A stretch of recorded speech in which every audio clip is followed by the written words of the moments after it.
Recording on की है मैंने।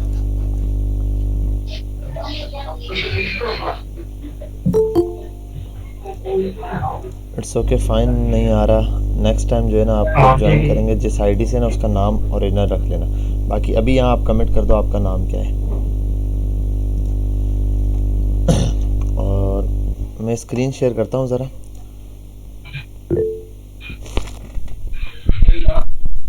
आपके कैसे गुजरे सर? अल्हम्दुलिल्लाह ज़बरदस्त भाई।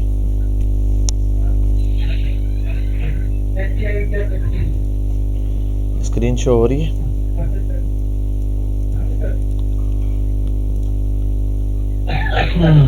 ज़बरदस्त भाई, ठीक हो गया। सर एक क्वेश्चन है जी भाई, पूछें। क्वेश्चंस हैं तो पूछ लें भाई। और पहले मैं ये देख लूँ आपके क्लासरूम का क्या हाल है। आपको एक असाइनमेंट दिया हुआ था मैंने, आई थिंक एक ही असाइन किया था अभी तक तो। वो चेंज करना, उसको खत्म हो गया।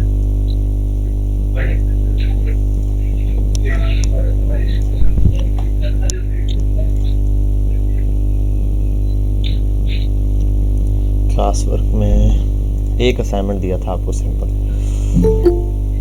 अभी तक इन बच्चों ने जमा नहीं करवाया। 22 स्टूडेंट्स हैं जिन्होंने ये जमा नहीं करवाया।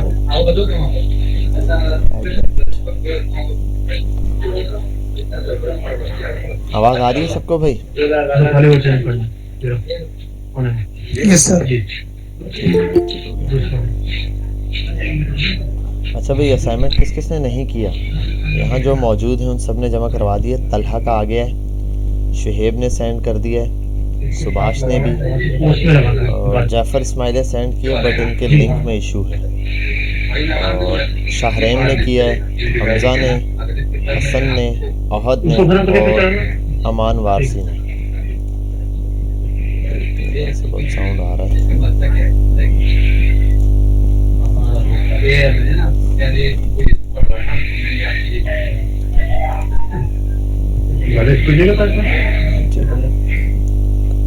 अच्छा अब क्लियर आ रही है आवाज़, थोड़ा सा शोर आ रहा था। आप लोग अपने बेशक माइक्स बंद कर दीजिएगा। जिसको कोई क्वेश्चन हो वो अपना माइक ऑन करके ना फिर क्वेश्चन कर लीजिएगा। बाकी ये कि काफ़ी सारे स्टूडेंट ने अभी तक ये असाइनमेंट जमा नहीं करवाया फर्स्ट वाला। भाई आपको एक बात बता दूं, आपका रिज़ल्ट मैंने फ़ाइनल कर दिया है मॉड्यूल 1 वाला, तो मॉर्निंग और इवनिंग दोनों के, ठीक है। अच्छा ये क्या कह रहे हैं सर, कल ये सुनने में मिल रहा है रिएक्ट डेड हो रही है, मीन्स क्रिएट रिएक्ट ऐप ने ऑनरशिप छोड़ दी है, अब थोड़ा गाइड करें। अच्छा ये आई थिंक वो हैं फैसल साहब, आपका मैसेज भी आया हुआ था। हाँ इस पर मैंने भी थोड़ा सा देखा था, लेकिन रिएक्ट नहीं डेड हो रही है। ऐसा नहीं है कि रिएक्ट के जो है वो छूट जाएगी, क्योंकि रिएक्ट एक बहुत बड़ी कम्युनिटी है। अब किसी एक पर्सन की नहीं रही रिएक्ट, ठीक है, कि जिसने रिएक्ट बनाई है। रिएक्ट तो वैसे मेटा वालों की है, ठीक है, तो इनकी टेक्नोलॉजी है। रिएक्ट में ये जो ऑप्शन आप कह रहे हैं क्रिएट रिएक्ट वाला, ये ऐप डेड हो गया तो कोई और ऑप्शन आ जाएगा, उसमें कोई ऐसी बात नहीं है। बाकी रिएक्ट टेक्नोलॉजी इतनी जल्दी कोई डेड होने वाली नहीं है, बहुत ज़्यादा पीक पर है ये अभी भी मार्केट्स में। 2 दिन पहले भी मैं देख रहा था, इतनी सारी वैकेंसीज़ आई हैं। मैं अपना लिंक्डइन खोलूँ तो इतनी सारी पेंडिंग पर जॉब पड़ी हुई होती हैं। रिएक्ट नेटिव की ढेर लगी हुई हैं जॉब्स। तो फ्लटर की ये है कि रिएक्ट नेटिव का अगर कहें तो थोड़ा सा बूस्ट वहाँ पे कम हुआ है, और उसकी वजह सिर्फ वो है कि फ्लटर की वजह से कि लोगों का रुझान थोड़ा फ्लटर की तरफ ज़्यादा हो गया। लेकिन ऐसा नहीं कि इतनी जल्दी, देखो ना, जब स्टार्ट में HTML CSS जावास्क्रिप्ट चल रही है और जब ये चीज़ आ गई, रिएक्ट आ गया, नोड.js आ गया, तो लोगों ने ये भी कहा था कि भाई PHP और लारावेल ख़त्म हो गई। लेकिन आप यकीन माने अभी भी पाकिस्तान के अंदर चल भी बहुत सारी जगह PHP एंड लारावेल रही है। तो ऐसा नहीं है कि ये ख़त्म हो जाएगी, तो इसको ही आप कंटिन्यू रखें। नेक्स्ट.js है बिल्कुल, आप कह रहे हैं ना कि नेक्स्ट.js है, लेकिन ज़ाहिर सी बात है रिएक्ट पढ़ने के बाद ही आप नेक्स्ट.js की तरफ शिफ्ट हो सकते हैं। नेक्स्ट.js सिर्फ एक चीज़ का सॉल्यूशन है बस, कि आपकी एप्लीकेशन जो फर्स्ट टाइम में लोड होने में टाइम लगाती है ना, उसका सॉल्यूशन है बस, इससे ज़्यादा कुछ भी नहीं है नेक्स्ट.js। बाकी ये कि उसके अंदर और काफ़ी सारी चीज़ें हैं नहीं, तो वो इंशाल्लाह डिस्कस करेंगे। बाकी रिएक्ट को ऐसा नहीं है कि इतनी बड़ी कम्युनिटी एकदम से गायब हो जाएगी, एक बंदे की एक ट्वीट से या एक बंदे के एक मैसेज से जो है पूरी जो है रिएक्ट कम्युनिटी हिल जाएगी, ऐसा नहीं है। तो इंशाल्लाह ही चलेगी। चले ये एक तो मैंने ये देख लिया भाई, असाइनमेंट यहाँ पर बहुत सारे बच्चों के लिए जमा, जिनमें से अगर मैं कहूँ तो तलहा का, शुएब का, सुभाष का, जाफ़र, इस्माइल, शाहरेन, इनके अलावा बाकी बस ये जो बच्चे हैं इनके अलावा किसी का असाइनमेंट जमा नहीं। सागर आपने भी नहीं करवाया हुआ, तौसीफ आपने भी नहीं करवाया। मेरे को पानी कम है क्या है, कुछ माहौल आज भरा हुआ था, अभी तो भरा हुआ था। हेलो हेलो, सागर आप अपना माइक म्यूट कर दें, बहुत ज़्यादा शोर आ रहा है।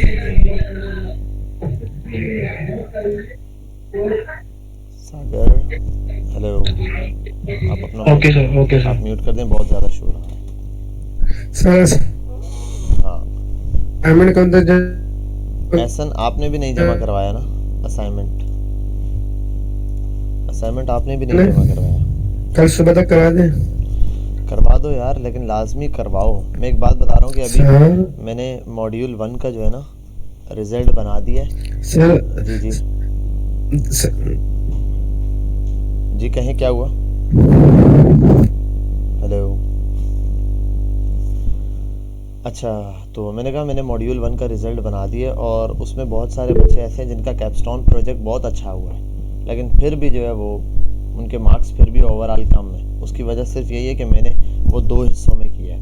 एक उसका पार्ट मैंने तकरीबन सारा बन दिया, गया, सुबह तक करा। जी जी सही है, असाइनमेंट का पार्ट दिया है मैंने एक 40 नंबर्स का और दूसरा 60 नंबर आपके कैपस्टोन प्रोजेक्ट के ऐड किए। और ये हो सकता है कि मैंने आगे फाइल पास की है, वो उसमें 20% ऐड करेंगे उसका ये आपकी अटेंडेंस पे। तो मैंने जो है 40% फ़िलहाल जो है असाइनमेंट्स के किए हैं और 60%। बहुत सारे बच्चे ऐसे जिन्होंने असाइनमेंट सब जमा कराए ना, कैपस्टोन प्रोजेक्ट इतना अच्छा नहीं कर पाए, लेकिन फिर भी उनके मार्क्स अच्छे हैं। तो भाई आप इस असाइनमेंट्स को सीरियस लें, असाइनमेंट्स लाजमी करें।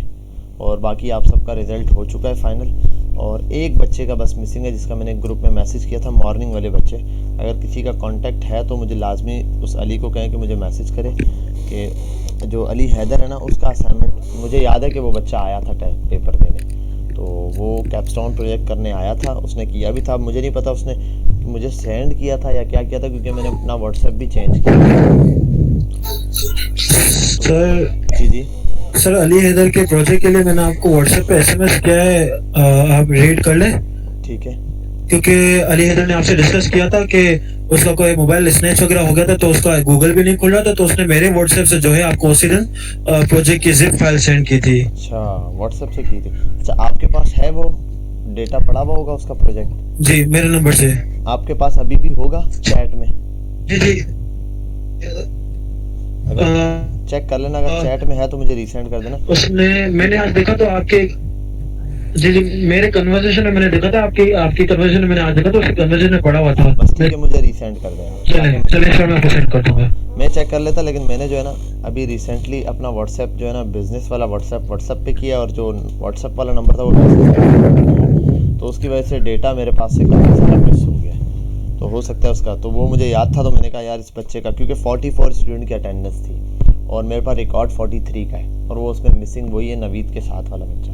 आप मुझे सेंड कर दीजिएगा, बाकी मैं उसके असाइनमेंट्स के मार्क्स तो मैंने ऐड कर दिए थे, तो कैपस्टोन प्रोजेक्ट के कर दूँगा। चलें ठीक है, हम चलते हैं अपने इस प्रोजेक्ट की तरफ। जो आज हमने देखना है क्या काम, आज हमने बेसिकली इंट्रोडक्शन देखना है। जस्ट मेन चीज़ जो हमारा फोकस है मेन, वो है कि रिएक्ट में हुक्स कैसे काम करते हैं, एक ये, और हमने जितना भी प्रॉप्स पढ़ा है उसके हवाले से थोड़े से नेस्टेड कंपोनेंट्स, और उन कंपोनेंट्स को हम किस तरीके से अटैच करेंगे, डिफरेंट कंपोनेंट्स में कैसे यूज़ करेंगे एक ही चीज़ को, और प्रॉप्स कैसे पास करेंगे वो देखना है हमने। और उसके बाद मैं आपको इंट्रोडक्शन दूंगा हुक्स के बारे में, स्टेट मैनेजमेंट क्या होती है वो देखेंगे हम, फिर थोड़ा सा स्टेट मैनेजमेंट में मैं कुछ टास्क हैं वो करवाऊंगा। बाकी कुछ टास्क जो स्टेट मैनेजमेंट का अभी इंट्रोडक्शन दे दूंगा, आप उसको थोड़ी सी प्रैक्टिस कर लीजिएगा। कल की क्लास के अंदर हम पूरा स्टेट मैनेजमेंट पढ़ेंगे यूज़ स्टेट के हवाले से, ठीक है। तो अभी मैं आ जाता हूँ अपनी स्क्रीन पर और एप्लीकेशन रन करता हूँ रिएक्ट के हवाले से। तो मैं एक काम करता हूँ, CMD ओपन कर लेता हूँ। या मेरे पास ये प्रॉप्स की प्रैक्टिस पड़ी हुई है, और माय ऐप भी है, देख लूँ माय ऐप में क्या है। काम का कोड नहीं है तो यहीं कर लूँगा, इसमें तो कोई कोड पड़ा हुआ है। हाँ, ये टू डू लिस्ट बनी हुई है, इसको हटा देता हूँ, एक न्यू ऐप ही क्रिएट कर देता हूँ। क्रिएट रिएक्ट ऐप, और मैं कर देता हूँ स्टेट। स्टेट लेक्चर के नाम से मैंने बना दिया इसको।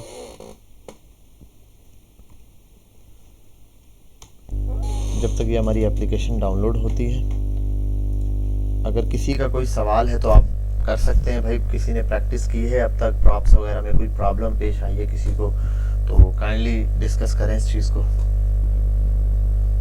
जी भाई एहसन, आपने प्रैक्टिस की है? हेलो हेलो एहसन, इमरान आपने प्रैक्टिस की है? हेलो अस्सलाम वालेकुम। वालेकुम सर मेरा जो है ना लैपटॉप जो है ना वो थोड़ा सा दोस्त के पास है, उधर दोस्त का लैपटॉप है, वो मैंने आज लिया, उसके पास पड़ा था, प्रैक्टिस कर ही नहीं पाया मैं। अच्छा इंस्टीट्यूट जाना नहीं हुआ, जी जी तो दोस्त का ये है, तो उससे लेके अभी मैं क्लास ले रहा हूँ।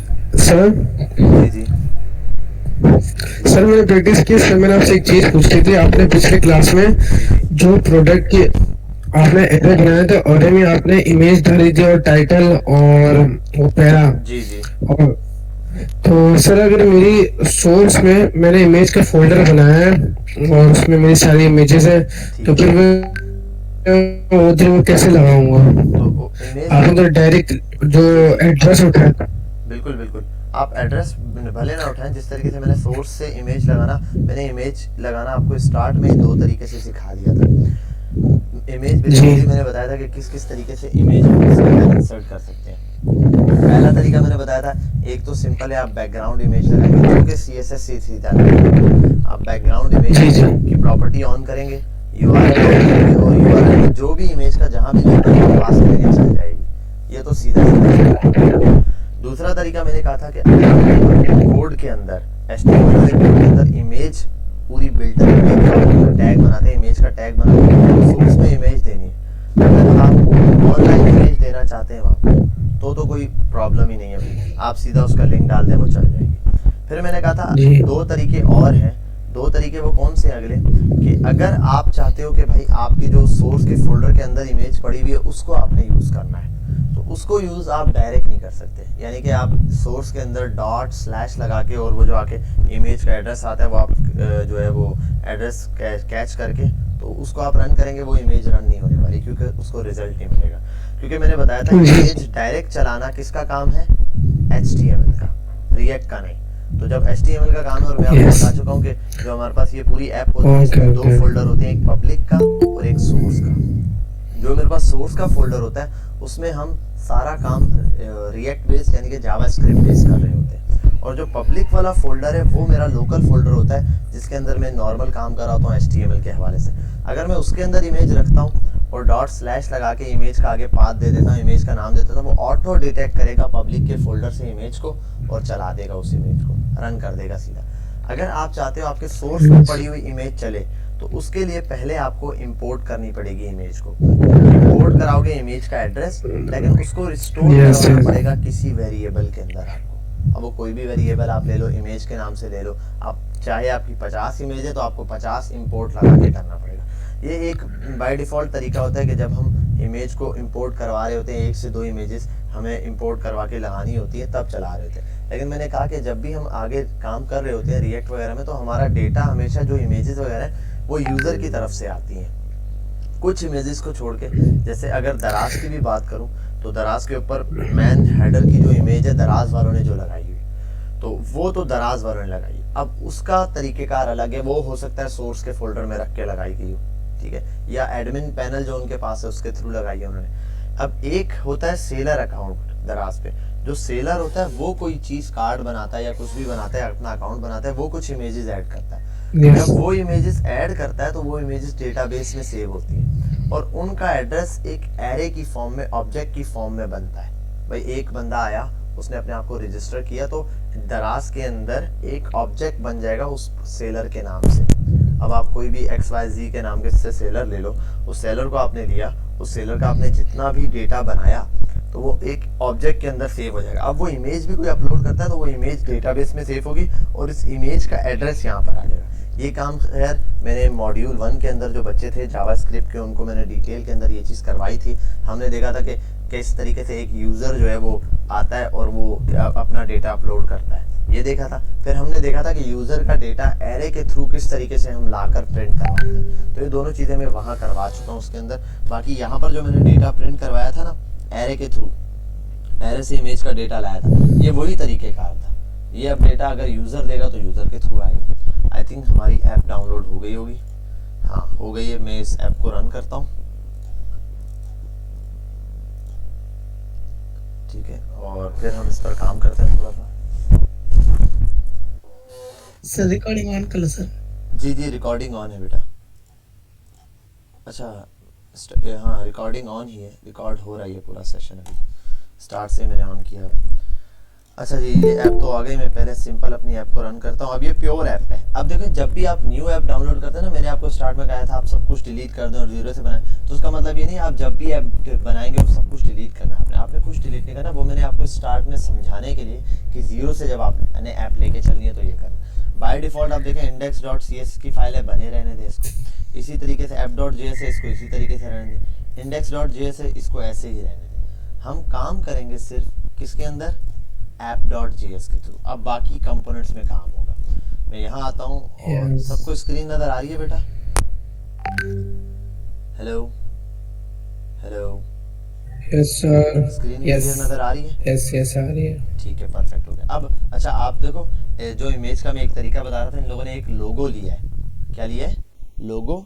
और एसवीजी के अंदर इस लोगो को इन्होंने यहाँ इमेज में सोर्स में यूज़ किया है। इमेज के अंदर देखो, जैसे मैंने ऑनलाइन इमेज ली थी तो यहाँ लिंक लगाया था, लेकिन अभी ये इमेज ऑनलाइन नहीं है, कंप्यूटर से उठाई गई है। तो देखो इसने डॉट लगा के इसी को लोगो के नाम से सेव किया एक वेरिएबल में, और इस वेरिएबल को यहाँ लिखा है। वेरिएबल तो जावास्क्रिप्ट में होता है, तो जब जावास्क्रिप्ट रिएक्ट में लिखनी है तो क्या करता हूँ, करली ब्रेसेस में लिखता हूँ। तो इसने ऐसे लिखा है।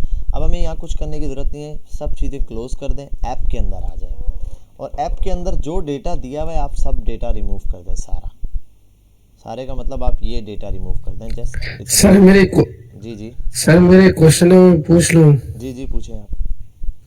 सर मेरे ये कि जिस तरह आपने एरे में वो डायरेक्ट एड्रेस उठाया था इमेज का और वो लगाया था, तो जैसे मेरे सोर्स में इमेज पड़ी है तो मैं वो लगा सकता हूँ एरे के अंदर? हाँ आप ये वाला एड्रेस देखें, ये वाला एड्रेस जो है ये एड्रेस यहाँ पर सेव है ना।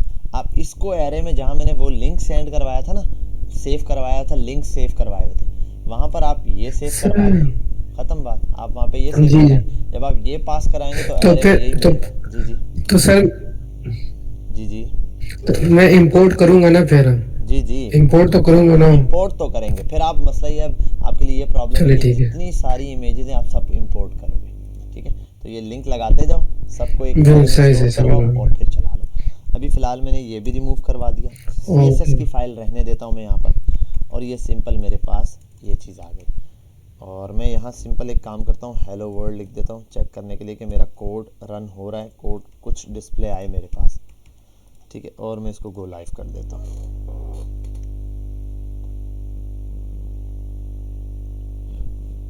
और एक मिनट में ऐसा क्या है, अच्छा सॉरी, मैं भी इसको HTML की तरह चला रहा हूँ। मुझे npm सर्वर स्टार्ट करना है, npm start.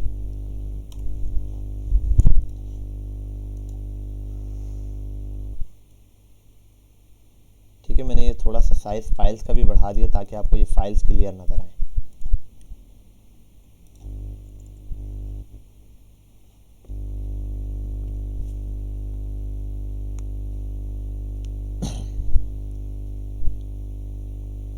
I am also waiting Faisal BMJ। कोई बच्चे वेट कर रहे हैं? जी हो गया, एडमिट कर दिया मैंने, ज्वाइन हो गए। और कोई? Is there any problem with meeting और just I can connect it? भाई सिंपल आप कनेक्ट कर सकते हैं, इनको कहें एक मिनट।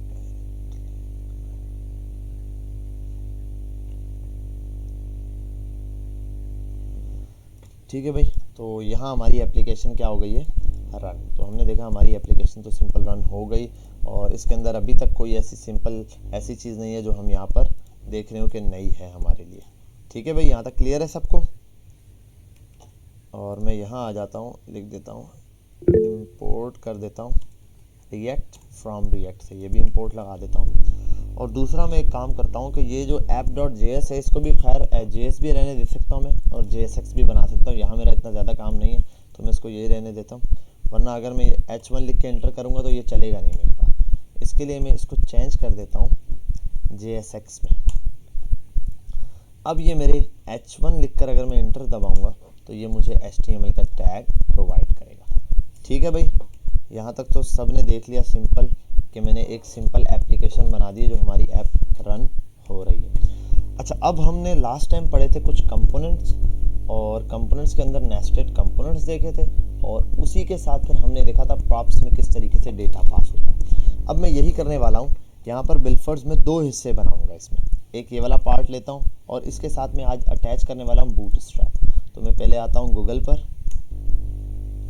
और यहाँ आने के बाद मैं लगाता हूँ इसके साथ बूटस्ट्रैप 5, और डाउनलोड पे जाके बूटस्ट्रैप का फ़िलहाल सिर्फ जस्ट लिंक कॉपी करूँगा। और अब ये बूटस्ट्रैप का लिंक है, जाहिर सी बात है लिंक मुझे HTML की फ़ाइल में लगाना पड़ेगा। तो HTML की फ़ाइल के लिए मैं यहाँ आता हूँ इंडेक्स में, और इसको सिंपल जैसे HTML में अटैच करता हूँ वैसे अटैच कर दूँगा। ठीक है भाई, ये दिया हुआ है लिंक, टाइटल से ऊपर कहीं पर भी पेस्ट कर सकता हूँ। सेव कर दिया। ये जो स्क्रिप्ट का टैग है इसको मैं कट करता हूँ यहाँ से और ले जाता हूँ बिल्कुल बॉडी के एंड पर, यहाँ पेस्ट कर देता हूँ मैं इसको। यहाँ तक किसी का कोई सवाल हो तो पूछ सकता है। और हमारी ये एप्लीकेशन में ये चीज़ अटैच हो गई है या नहीं हुई है, इसको चेक करने के लिए मैं अभी यहाँ H1 लिखता हूँ कोड में, और H1 के साथ मैं यहाँ पर H1 इंटर, और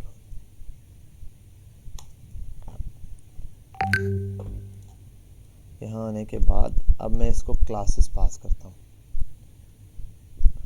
और मैं इसको क्लास नेम देता हूँ जो कि मैं दे देता हूँ BG danger. Let me check, और परफेक्टली ये एप्लीकेशन काम कर रही है, इस पर बूटस्ट्रैप भी लग रही है। एक चीज़ तो ये आ गई। अब मैं इसके साथ कुछ चीज़ें अटैच कर देता हूँ। ठीक है, मैं क्या करता हूँ कि एक नैव बार बनाता हूँ, और नैव बार भी मैं खुद नहीं बनाने वाला, मैं यहाँ आऊँगा और बूटस्ट्रैप से ही नैव बार लूँगा।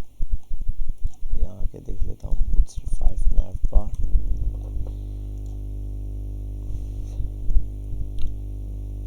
सिंपल एक नैव बार चाहिए, यही कोड ले जाता हूँ मैं यहाँ।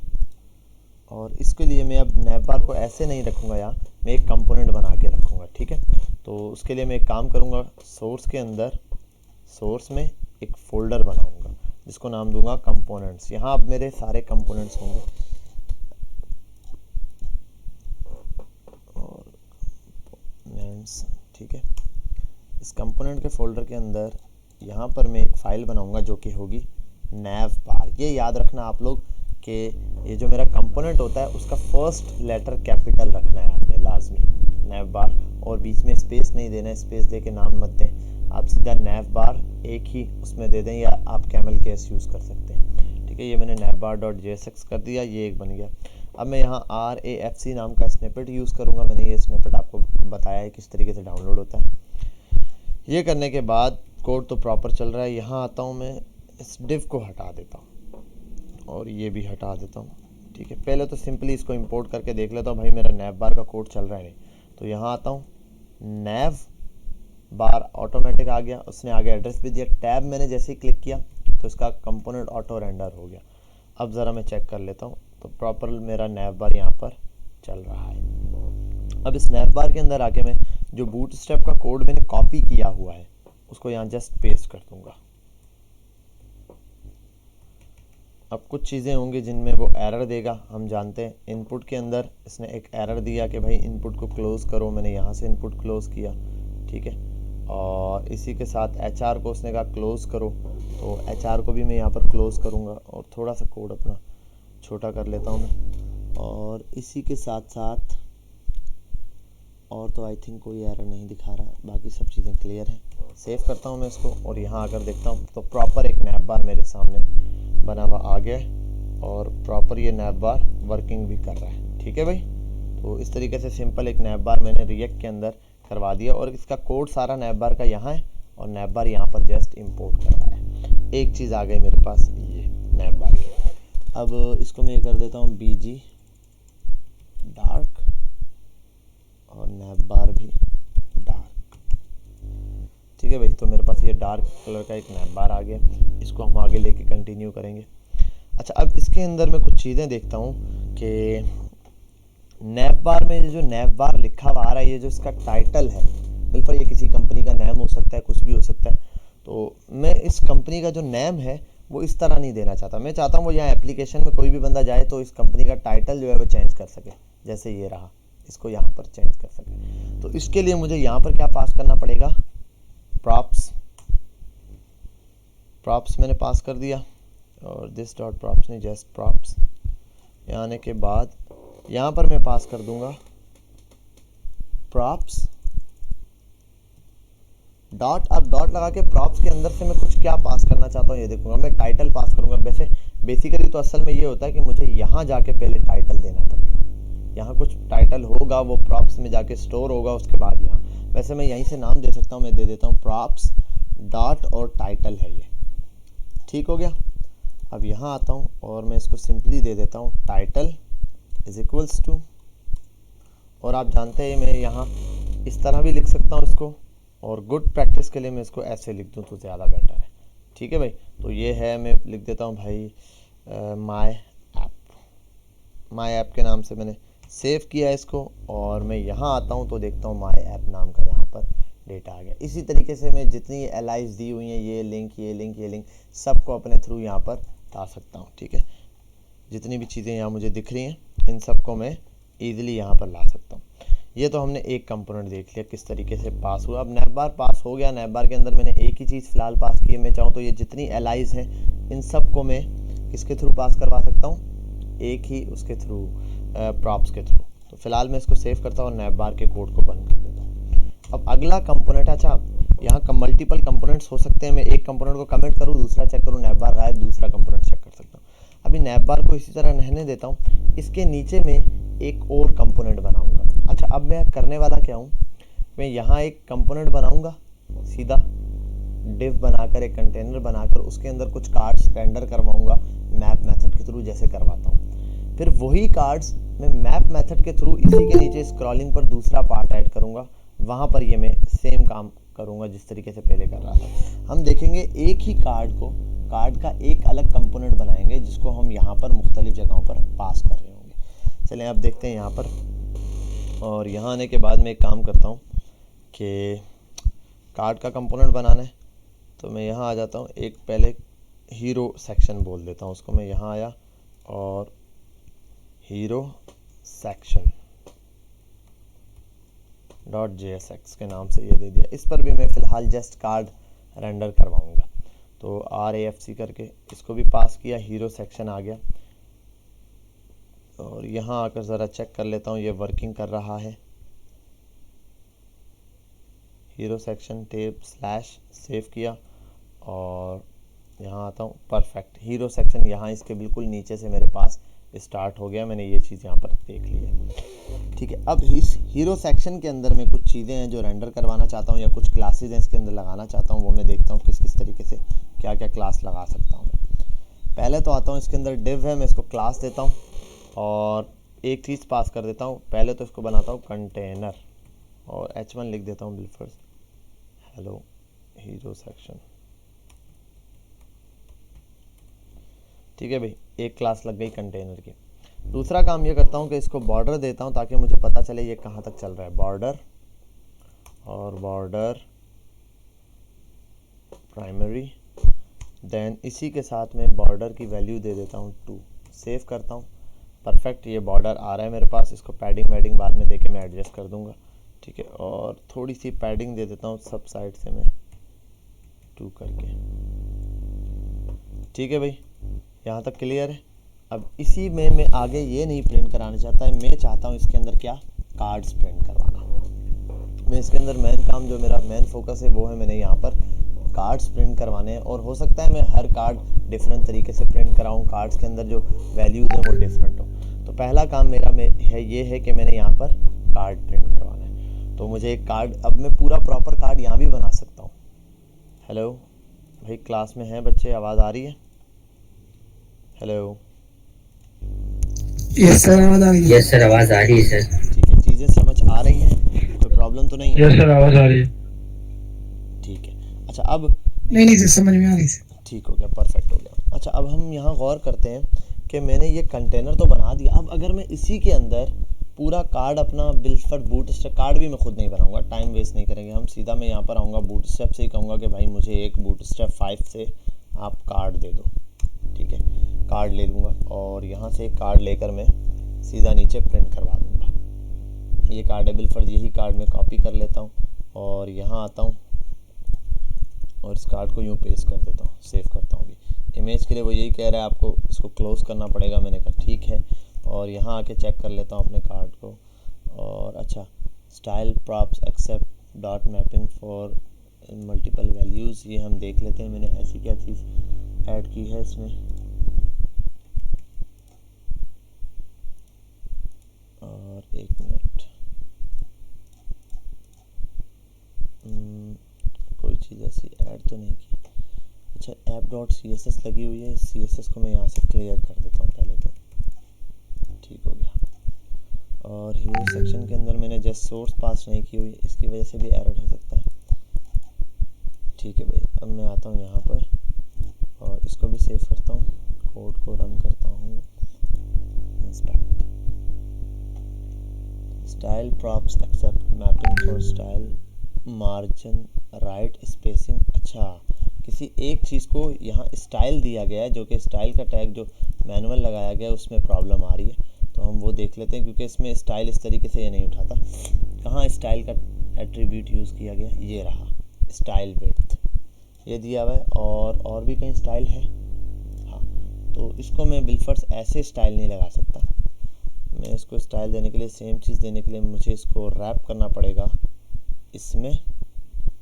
ठीक है, और सेम चीज़ इसको भी एक और दफ़ा रैप करना पड़ेगा इसके अंदर। ठीक है भाई, ये क्यों करते हैं हम वो बाद में देखेंगे। सेव करता हूँ मैं इसको, सॉरी Ctrl Z, सेव करता हूँ एंड देन जाके देखता हूँ एरर अभी भी डिस्प्ले करवा रहा है। अच्छा सॉरी, ये सिंगल लगाया मैंने, इसको भी मुझे इसी में पैक करना है। कंपाइलिंग में एरर दे रहा है, स्टाइल सेम चीज़ है भाई, स्टाइल और भी कहीं यूज़ हुआ है। या एक काम कर लेता हूँ, इसको फ़िलहाल मैं यहाँ से हटा देता हूँ, इसको इनलाइन CSS दे देंगे हम। ठीक है भाई, कार्ड मेरे सामने प्रिंट हो गया। कार्ड को विड्थ देनी है तो मैं इसको एक क्लास दे के फ़िलहाल आउटसोर्स से कार्ड दे दूँगा। मैं कह देता हूँ माय कार्ड। ठीक है, माय कार्ड नाम की क्लास को कॉल करता हूँ और app.css में। अच्छा, ये पूरी मैं एक CSS और बूटस्ट्रैप वगैरह की क्लास ले लूँगा, इसके अंदर आपको बता दूँगा किस किस तरह से हम इनलाइन, इंटरनल और एक्सटर्नल CSS, एक्सटर्नल तो हम यूज़ कर ही रहे हैं, इनलाइन कैसे करेंगे और इंटरनल CSS कैसे यूज़ करेंगे। और बूटस्ट्रैप इसमें यही होती है या इसमें अलग भी है, इसकी अपनी भी बूटस्ट्रैप है, वो भी हम यूज़ कर सकते हैं। तो वो कैसे यूज़ करेंगे वो इंशाल्लाह मैं आपको एक क्लास में बताऊँगा। बाकी यहाँ पर आके मैं सेम कोड विड्थ वाला जो मैंने कॉपी किया था बूटस्ट्रैप से, जितनी विड्थ इसने दी थी वही विड्थ यहाँ पास कर देता हूँ। ये विड्थ दी थी इसने भाई, तो ये विड्थ यहाँ पर मैं पास कर दूँगा। ठीक है भाई, मेरे कार्ड को सेम विड्थ मिल गई, परफेक्ट हो गया। अब कार्ड के अंदर इमेज नहीं है फ़िलहाल, आर्जी तौर पर मैं इसमें एक इमेज ऐड कर दूंगा और इमेज के लिए मैं सीधा यहाँ आऊँगा पिक्सेल्स पर और यहाँ से एक इमेज उठाकर यहाँ फ़िलहाल लगा दूंगा। ये इमेज यूज़ कर लेता हूँ मैं और कॉपी इमेज एड्रेस किया मैंने, यहाँ जाके जस्ट इस एड्रेस को पेस्ट कर दूंगा मैं और ज़रा चेक करता हूँ यहाँ पर, परफेक्ट भाई। ठीक है भाई, ये मेरे पास कार्ड आ गया और कार्ड की इमेज भी मेरे पास आ गई कि भाई इस तरीके से मेरा कार्ड वर्किंग कर रहा है। अच्छा, अब एक चीज़ मैंने ये देखना है कि कार्ड तो मुझे ऐसे नहीं प्रिंट करवाना, कार्ड मुझे इसमें ऐसे तो बिल्कुल प्रिंट नहीं करवाना, कार्ड को मुझे किसी ना किसी कंपोनेंट के थ्रू पास करवाना है। किसके थ्रू पास करवाना है भाई? कंपोनेंट्स के थ्रू।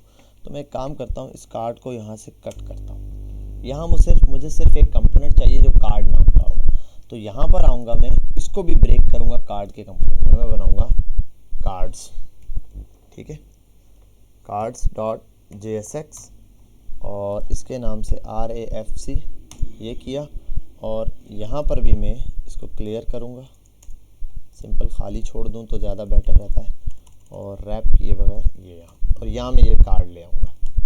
ठीक है भाई, ये तो आ गया कार्ड। और सेव करने के बाद यहाँ आऊँगा, यहाँ मैं सिर्फ इस कार्ड को इंपोर्ट करूँगा, कार्ड्स सेव करूँ। अब वही बात है जैसे पहले रिजल्ट आ रहा था, रिजल्ट में कोई डिफरेंस नहीं है, लेकिन कोड जो है बहुत ज़्यादा वो कंसाइज हो गया, ऑर्गेनाइज फॉर्म में हो गया, तो मैं इस कोड को ईजिली समझ सकता हूँ। एक बात ये हो गई। अच्छा, अब ये जो कार्ड है इसके अंदर भी इमेजेस आ रही होंगी भाई मुख्तलिफ जगहों से। ये कार्ड्स के अंदर ये इमेज है, फिलहाल ये है, तो मैं इमेज यहाँ से नहीं पास करना चाहता बिलफर्स। ठीक है, कार्ड के अंदर जो मैं इमेज है वो यहाँ से पास नहीं करना चाहता, इमेज में कहीं और से पास करना चाहता हूँ, किसी और जगह से, तो मैं कहीं और से पास कर सकता हूँ। यहाँ पे मुझे इस बिलफर्स इसी लिंक को मैं कट करता हूँ और मैं यहाँ पर पास करता हूँ इस कार्ड में एक प्रॉप्स, और प्रॉप्स पास कर दिया मैंने। अब इस प्रॉप्स के अंदर यहाँ पर मैं इसको वैल्यू दूंगा। अब ये जो वैल्यू है यही जैसे हम नेस्टेड कंपोनेंट समझ लेते हैं, अब मैंने नेस्टेड के अंदर एक और नेस्टेड कंपोनेंट बना दिया जिसके थ्रू यहाँ से इमेज पास करें, और इसको मैं कह दूंगा कि भाई ये मेरे पास है कार्ड और प्रॉप्स डॉट इमेज। ठीक है, प्रॉप्स डॉट img कर दिया मैंने। ठीक है, इमेज सोर्स भी कर सकता हूँ, और यहाँ आता हूँ हीरो सेक्शन में, जहाँ कार्ड दिया है वहाँ में इमेज बराबर है ये और ऐसे पास कर देता हूँ, सेव करता हूँ इसको मैं सिंपली, और यहाँ जाके देखता हूँ अभी भी देखें वही सेम है। और अगर मैं यहाँ पर इस जगह पर आप देखें यहाँ पर नहीं है कोई भी चीज़, ये इमेज जो आ रही है वो कहाँ से आ रही है, यहाँ से आ रही है। ठीक है भाई, तो अब इसी चीज़ को हम देखते हुए आगे चलते जाएंगे, किस तरीके से मैं ये इमेजेस आगे और पास करवा सकता हूँ, कैसे यूज़ करेंगे इसको कार्ड के अंदर। अब ये चीज़ भी मुझे ऐसे नहीं पास करवानी, इसको मैं और ज़्यादा आस्ता आस्ता कंसाइज करता जा रहा हूँ आपके लिए। ये मैं इसको कट करता हूँ यहाँ से, मैं इसको स्टोर करवाऊँगा एक वेरिएबल के अंदर। बिलफर्स अभी आसानी के लिए मैं बोल रहा हूँ कॉन्स्ट, ठीक है, और my image is equals to, और माई इमेज के अंदर ये लिंक स्टोर है भाई, और आई थिंक मैंने ये अच्छा डबल कोटेशन लग गए हैं यहाँ पर भी और यहाँ पर भी। ठीक है भाई, और यहाँ पर मैं जस्ट पास कर दूंगा माई इमेज। अब सेव करता हूँ इसको, सेम रिजल्ट आ रहा है। ठीक है भाई, यहाँ तक सबको बात क्लियर है? काइंडली मुझे बता दें। हेलो हेलो हेलो, सब यहीं है भाई? ठीक है यस सर। सही है। कोई भी क्वेश्चन हो आप बीच से स्टॉप करके पूछ लेगा। बाकी ये सेशन जो है वो पूरा रिकॉर्ड हो रहा है, तो आप इसको बाद में भी तसल्ली से देखिएगा अगर कोई चीज़ रह जाए तो। बाकी ये कि अगर कोई सवाल हो तो ऑन द स्पॉट भी आप पूछ सकते हो। अब मैं आस्ता आस्ता जो है 1 बाय 1 स्टेप बाय स्टेप इन चीज़ों को चेंज करता जा रहा हूँ। अच्छा, ये जैसे मैं एक इमेज लाया हूँ, हो सकता है मैं ज़्यादा भी ले आऊँ। मुझे 2 कार्ड प्रिंट कराने, तो मैंने आपको बताया था 2 कार्ड प्रिंट कराने। आप इसी को कॉपी करो, 2 बार प्रिंट करो, 3 बार प्रिंट करो। सेम यहाँ जाऊँ तो देखो मैं मेरे पास 3 कार्ड प्रिंट हो गए। अच्छा, ये कार्ड यहाँ पे प्रिंट हो रहे हैं इस डिफ के अंदर, तो इस डिफ को मैं डिस्प्ले फ्लैक्स वगैरह दे सकता हूँ, डी फ्लैक्स कर दूँ या रॉ या कॉलम कर दूँ। ठीक है, डी फ्लैक्स हो गया, फिर मैं जस्टिफाई कंटेंट कर सकता हूँ। ठीक है, इस तरीके से मल्टीपल चीज़ें हैं मेरे पास जो मैं यहाँ पर देख सकता हूँ कार्ड्स प्रिंट कराने के हवाले से। अच्छा, अभी मैंने ये देख लिया कि सिंपली ये चीज़ यहाँ पर ऐसे प्रिंट हो रही है मल्टीपल टाइम्स। यही चीज़ मैंने आपको बताया था कि ये इमेज की सोर्स। अब देखो हर पेज पर एक कार्ड तो सेम होता है, ऐसा ही है। अगर आप किसी भी बिलफर्ड में यहाँ आ जाता हूँ, दराज ओपन कर लेता हूँ, और दराज जब मैं ओपन करके देखता हूँ तो दराज पे कार्ड्स तो सेम हो सकते हैं, तो कार्ड तो होंगे मल्टीपल्स बहुत सारे। अब मैं कोई भी एक यहाँ पर सर्च कर लेता हूँ, बिलफर्ड वॉलेट सर्च करता हूँ, यहाँ आता हूँ। ठीक है, एक पेज ये रहा मेरे पास। ठीक है, वॉलेट का पेज है, यहाँ सिर्फ वॉलेट आ रहा है। कार्ड सबका सेम है, देखो इसमें भी यही है। यहाँ इमेजेस शो होती हैं, यहाँ लिंक आता है, या स्टोर का नाम वगैरह आता है, यहाँ प्राइसिंग आती है, सब कुछ सेम है कार्ड। अगर इसी के बजाय मैं सर्च कर लूँ बैग, तो आप बैग का ज़रा देखेंगे, बैग का भी सेम स्टाइल है, कार्ड बिल्कुल सेम है। देखें, हॉवर करने पे एक जैसी प्रॉपर्टी, लेकिन मसला ये है कि हर चीज़ अलग कंपोनेंट से आ रही है। भाई देखो, जो चीज़ मैं मंगवाता हूँ वही मेरे सामने आके रेंडर हो रही है, एक बात। दूसरी बात ये कि इनके अंदर इमेजेस, टेक्स्ट, प्राइसिंग और रेटिंग सब चेंज है। लेकिन कार्ड का स्टाइल बिल्कुल सेम है हर एक में। जो स्टाइल ये पहले वाले कार्ड में था, वॉलेट निकाले थे तब था, वही बैग निकाल रहा हूँ तब भी है। दोनों जगह बिल्कुल सेम है। यहाँ तक बात क्लियर है सबको? ये बात तो समझ आ रही है जो इशू में बता रहा हूँ कि भाई हमने क्या चीज़ समझनी है। यहाँ तक क्लियर है सबको? हेलो, हाँ ठीक है भाई, बहुत ठीक है, मैसेज कर दिया। Yes, sir. सही है, ठीक है भाई। अब यही चीज़ हमने समझनी है कि भाई अब मैं चलो ये कार्ड मैंने कंपोनेंट बना दिया, यहाँ यूज़ कर लिया। अब एक और स्क्रीन है मेरी, इसीलिए मैंने कहा कि मैं एक और डिव बनाऊंगा। अभी जैसे इसके नीचे एक और डिव बनाऊंगा, यहाँ पर एक और सेक्शन बनाऊंगा फिलहाल के लिए, क्योंकि अभी मैंने आपको ये नहीं सिखाया कि एक पेज से दूसरे पेज पर कैसे जाते हैं यहाँ पर। ठीक है, जैसे ये रहा, यहाँ पर तो होम फिलहाल है, लिंक है, तो यहाँ पर हम लिंक ये नहीं यूज़ करते एक पेज से दूसरे पेज करना। यहाँ पर हम पूरी ब्राउज़र राउटिंग करते हैं। तो वो इंशाल्लाह एक दो क्लासेस के बाद हमारे पास ब्राउज़र राउटिंग है, वो डिटेल में पढ़ेंगे किस तरीके से होता है, मैं आपको वो चीज़ वहाँ पर समझाऊंगा। तो ये चीज़ तो हमने समझ आ गई कि भाई ये ऐसे प्रिंट हो रहा है। तो भाई ये भी तो हो सकता है बिलफर्ज होम पर ये कार्ड है, मैं होम के अलावा कैटेगरी में गया तो कैटेगरी में भी तो कार्ड होंगे, लेकिन कैटेगरी वाले सेक्शन में कार्ड्स सेम होगा लेकिन इमेजेस चेंज होंगी। मतलब कैटेगरी का जो कंपोनेंट होगा उसके अंदर भी कार्ड है। अब ये कार्ड का स्टाइल सब जगह सेम है, इसका मतलब बेसिक कार्ड का कंपोनेंट जो है वो यही यूज़ हो रहा है। बेसिक कार्ड का कंपोनेंट वो यही यूज़ हो रहा है। चेंजिंग कहाँ आ रही है? सोर्स में आ रही है, कार्ड के टाइटल में आ रही होगी, और उसके साथ ये आ रही है। और अगर प्राइसिंग वगैरह वटेवर जो भी आप जितने भी कॉलम बना रहे हैं, जितने भी उसके अंदर एलिमेंट्स या टेक्स्ट जो भी चीज़ें ऐड करना चाहे वो आप ऐड कर सकते हैं, कंडीशंस लगा सकते हैं, वो बात का काम। लेकिन अभी हम ये देख रहे हैं कि कार्ड्स जो है मल्टीपल रेंडर हो सकते हैं। अब यही चीज़ मैं एक काम करता हूँ, इसके नीचे एक और सेक्शन बनाता हूँ और उसके थ्रू में यही काम बिल्कुल जैसे यहाँ पर किया वैसे ही सेम चीज़ पास करता हूँ। तो मैं एक काम करता हूँ, यहाँ आता हूँ और एक सेक्शन बनाता हूँ और इसको बोल देता हूँ भाई ये है कैटेगरी सेक्शन। ठीक है, कैटेगरी सेक्शन .jsx। अब यहाँ आने के बाद RAFC करके मैंने ये कैटेगरी सेक्शन बना दिया और इस कैटेगरी सेक्शन को यहाँ आऊँगा, इंपोर्ट करूँगा। और मैं ये चीज़ चेक करने के लिए पहले इसको हटाता हूँ, यहाँ आता हूँ और सिंपल नैब बार के नीचे सीधा कैटेगरी सेक्शन होगा, कैटेगरी सेक्शन स्लैश और ये सेव किया, रन किया करा और देखें आप देख सकते हैं कि यहाँ पर कैटेगरी सेक्शन मेरे पास आ गया है। तो अब मैं इसी कैटेगरी सेक्शन में भी मुझे क्या चाहिए, ये चीज़ चाहिए। तो मैं एक काम करता हूँ, ये जो हीरो सेक्शन था इसका डिव चाहिए मुझे, इस डिव को फिलहाल सिर्फ कॉपी करता हूँ। ठीक है, डिव को कॉपी करूँगा और ऐप को साइड पे करता हूँ, कैटेगरी सेक्शन में आता हूँ। चलो डिव के अंदर जो प्रॉपर्टीज़ हैं वही कॉपी कर लेता हूँ, डिव की प्रॉपर्टी कॉपी की और यहाँ लाकर पेस्ट कर दिया, सेव, प्रेस इंटर, यहाँ आता हूँ, परफेक्ट। ये भी वैसे ही। अब यहाँ पर भी मुझे सेम कार्ड चाहिए। कार्ड कौन सा चाहिए? Card style. कार्ड का मतलब ये नहीं इमेजेस वगैरह, मुझे वो कार्ड बना हुआ सेम चाहिए, यानी कि बॉर्डर वही हो, पैडिंग वगैरह वही हो, पोजीशनिंग वही हो, सब कुछ सेम चाहिए। उसके लिए मैं क्या करता हूँ, सिर्फ यहाँ पे कार्ड को यहाँ पर भी इंपोर्ट करवा देता हूँ, इंपोर्ट करवाया और यहाँ पर मैं दे देता हूँ IMG, इमेज बराबर है ये, और सेव कर देता हूँ। अब ज़रा चेक करता हूँ और आई थिंक मैंने, अच्छा ये तो मैंने इमेज की सोर्स की जगह ये लगा दी है, पैडिंग वैडिंग दे दी है, सॉरी। मैं इसको ओके करता हूँ पहले और फिलहाल मैं यही इमेज कॉपी कर लेता हूँ या पिक्सल से जाके कोई और इमेज निकाल लेता हूँ ताकि हमें कन्फ्यूजन ना हो। मैं यहाँ आकर कोई ये इमेज है, इसका लिंक कॉपी इमेज एड्रेस कर देता हूँ यहाँ से, और इस एड्रेस को मैं यहाँ पर कैटेगरी सेक्शन में आकर पेस्ट कर देता हूँ। पहले तो यही काम यहाँ से बताता हूँ।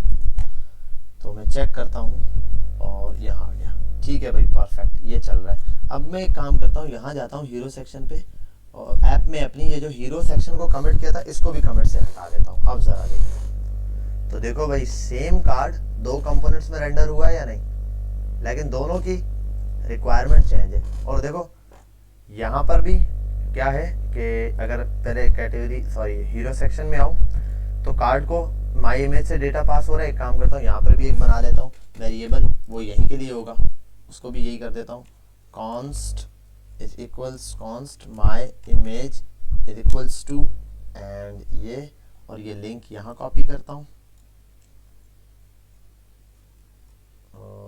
ठीक है, ये लिंक कट करता हूँ और यहाँ पेस्ट कर देता हूँ। ठीक, और यहाँ पर मुझे क्या करना है, उस ऊपर वाले जो इमेज है उसको यहाँ पास करवा देता हूँ, माय इमेज।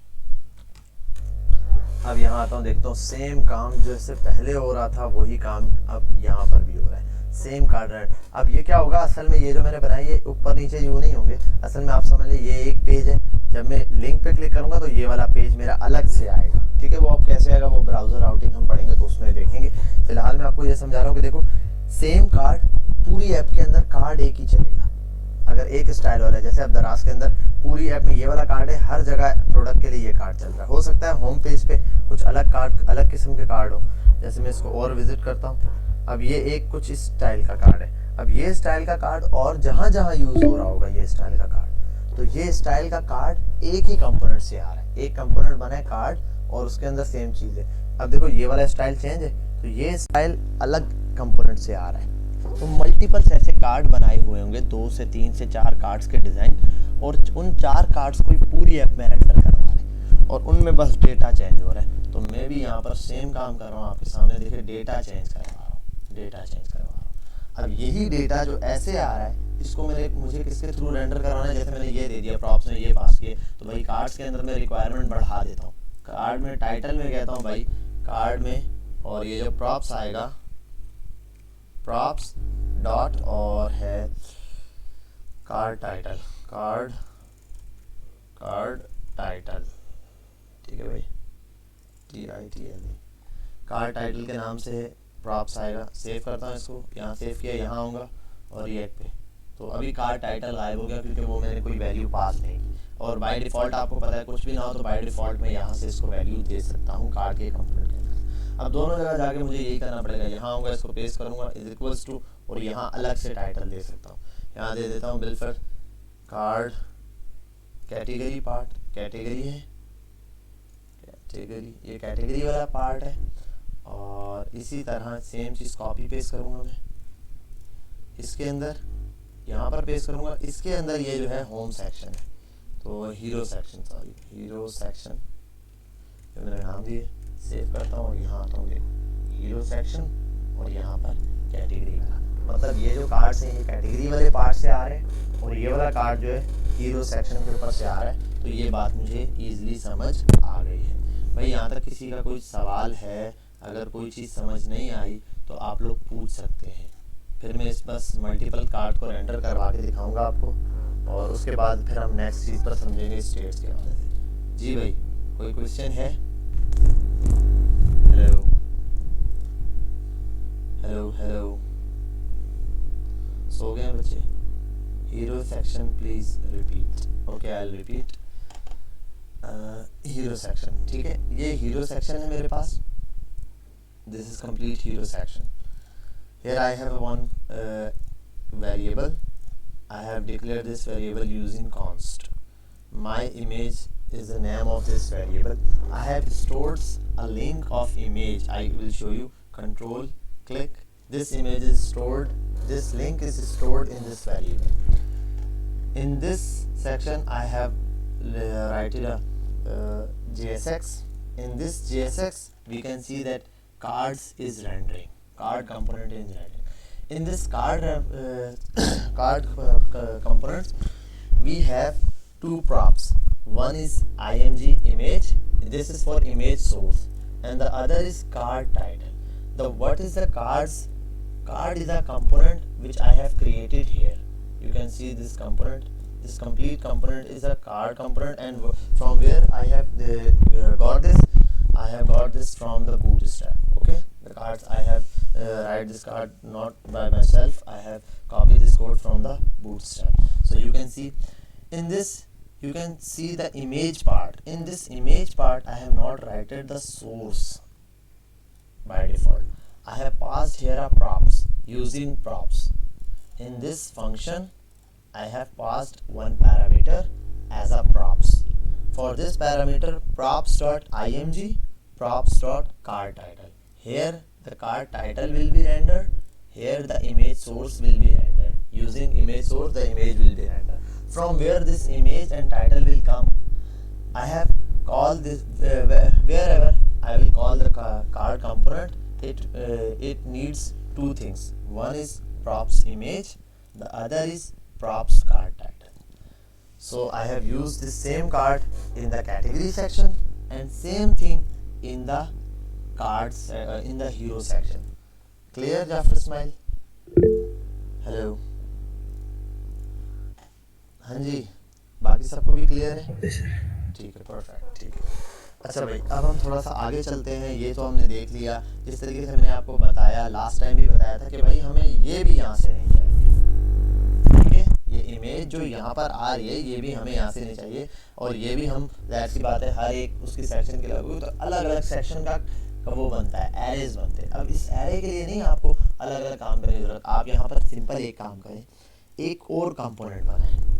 अब ये क्या होगा, इसके अंदर आप मुख्तलिफ प्रोडक्ट की डिटेल्स बना सकते हैं, ठीक है। मैं बोल देता हूँ बिल फर्स्ट प्रोडक्ट डिटेल्स, इस सेक्शन में होगा प्रोडक्ट डिटेल डॉट JSX, और सॉरी JSX नहीं, मैंने यहाँ जस्ट JS लिखनी है तो इस वजह से मैं इसको JS है। अगर JS भी करूँ तो कोई इशू नहीं है, ठीक है। ये बात मैं आपको क्लियर कर दूँ कि JS भी करूँ तो कोई इशू नहीं है और JSX करूँ तो भी कोई नहीं। तो प्रोडक्ट कार्ड के अंदर मैं JS, क्योंकि मैंने सिर्फ यहाँ JS का काम करना है तो मुझे याद रहेगा कि भाई यहाँ मेरा जावास्क्रिप्ट का ही कोड है, सिर्फ कोई एरे की वैल्यू है।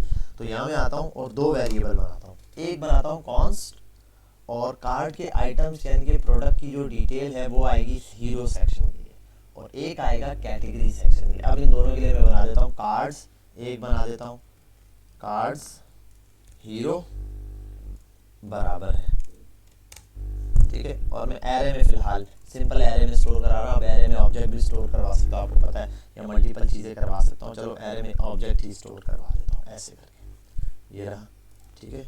और तो ये एक सेक्शन बन गया। अब यहाँ पर आके मुझे वैल्यू पास करनी है, इसके अंदर कुछ क्या कर पास करवानी है, वैल्यू पास करानी है। मैं इसको कर देता हूँ तो कार्ड इमेज, इसके अंदर भी एक वेरिएबल होगा कार्ड इमेज नाम का, और जिसके अंदर इमेज का लिंक होगा।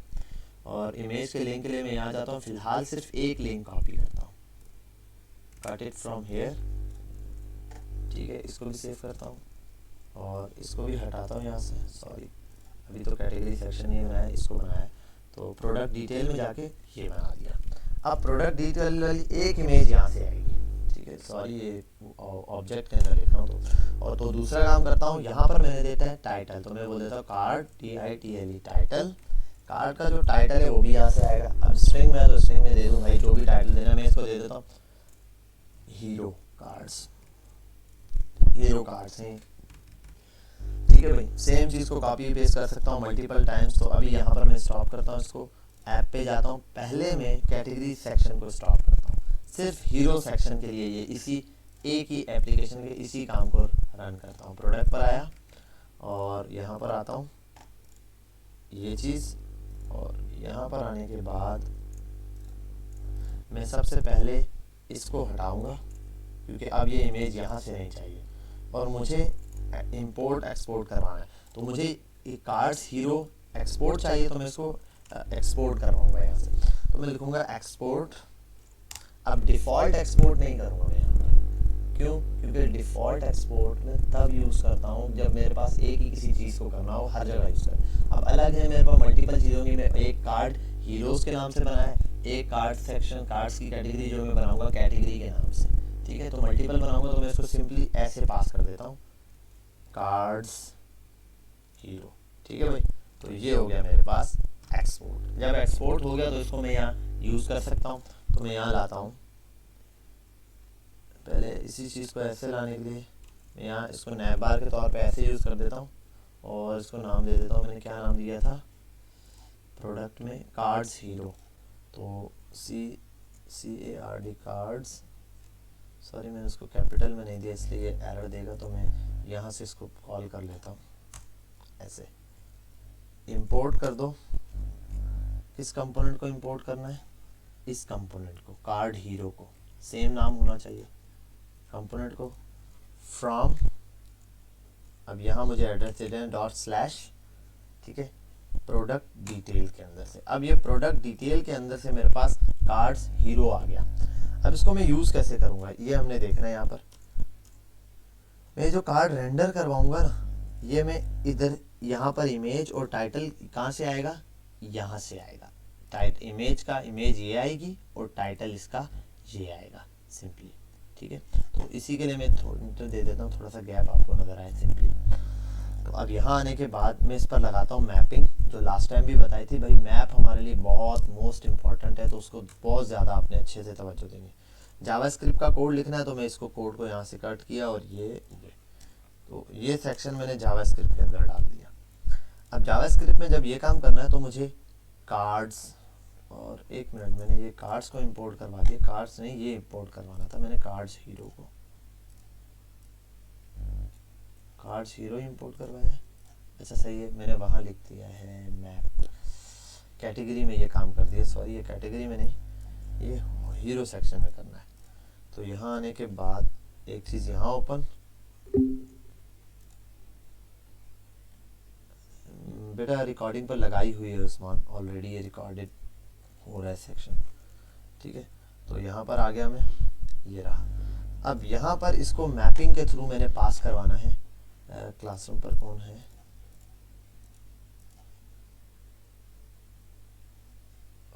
Return to home screen,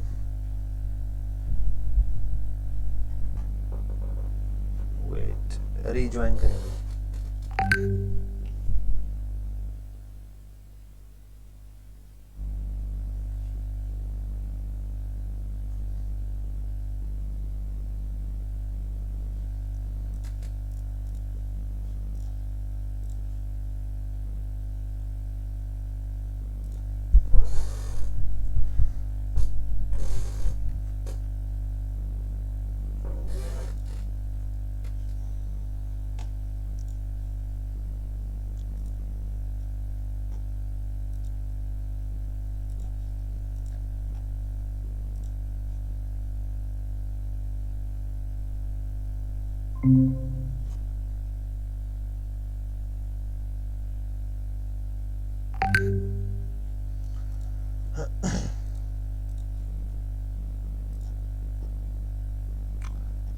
link में शेयर कर दूं, यहाँ से कहाँ गया?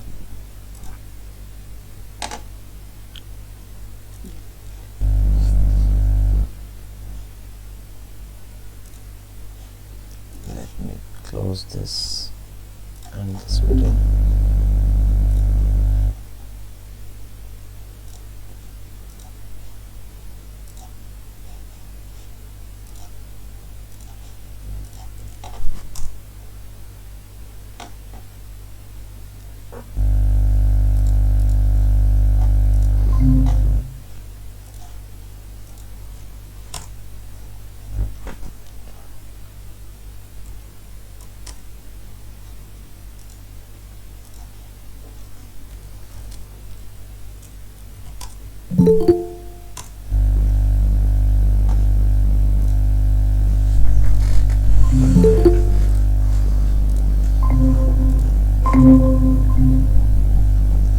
वही ज्वाइन करते जाए।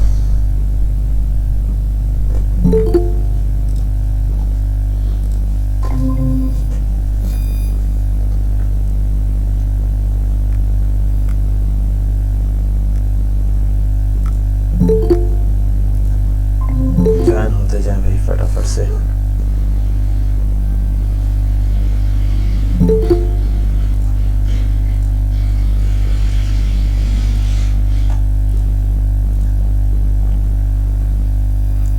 हेलो, स्क्रीन शेयर हो रही है? स्क्रीन शो हो रही है भाई?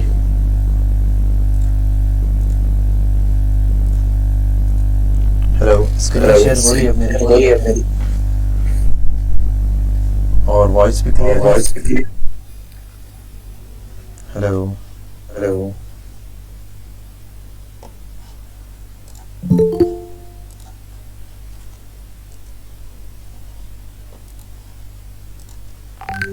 ठीक है भाई, ठीक है भाई, ठीक है। चले हम इसको आगे कंटिन्यू करते हैं। Link is not working, link तो वर्किंग है, ये वाला लिंक, इसको यूज करो।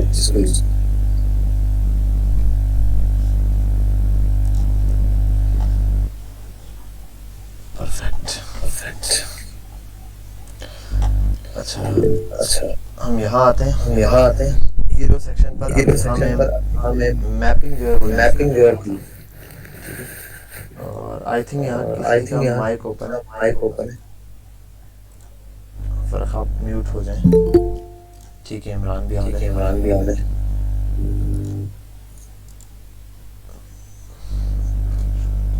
ठीक है भाई, तो यहाँ आता हूँ मैं और इसी चीज़ को आगे कंटिन्यू करता हूँ मैं। एक मिनट देख लो, और कोई नहीं है, ठीक है। अच्छा भाई, तो कार्ड्स में रेंडर करने लगा था, तो मैंने कार्ड को हीरो सेक्शन का जो कार्ड है, अभी तक मैंने एक प्रोडक्ट बनाई है और एक और कोई स्टूडेंट आया है ज्वाइनिंग के लिए। ठीक है, अरे ज्वाइन हो जाए सब फटाफट से।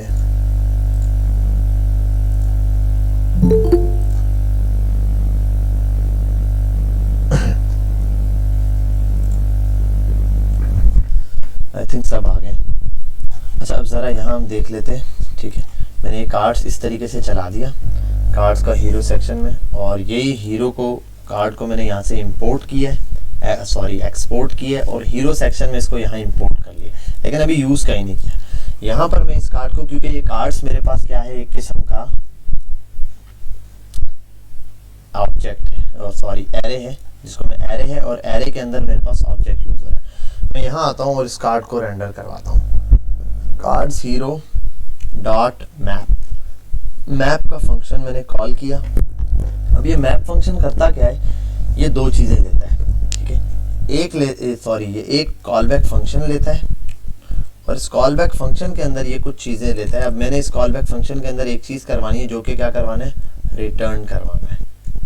क्या रिटर्न करवाना है, मुझे यही कार्ड रिटर्न करवाना है। तो मैं इसी कोड को यहाँ से कॉपी करता हूँ, कट करता हूँ इसको यहाँ, और यहाँ पेस्ट कर देता हूँ। कोड प्रॉपर हो गया। ठीक है, और इसके अंदर ये मैपिंग के थ्रू ये चीज़ चल रही है मेरे पास, और यहाँ आ जाता हूँ मैं ऐप पर।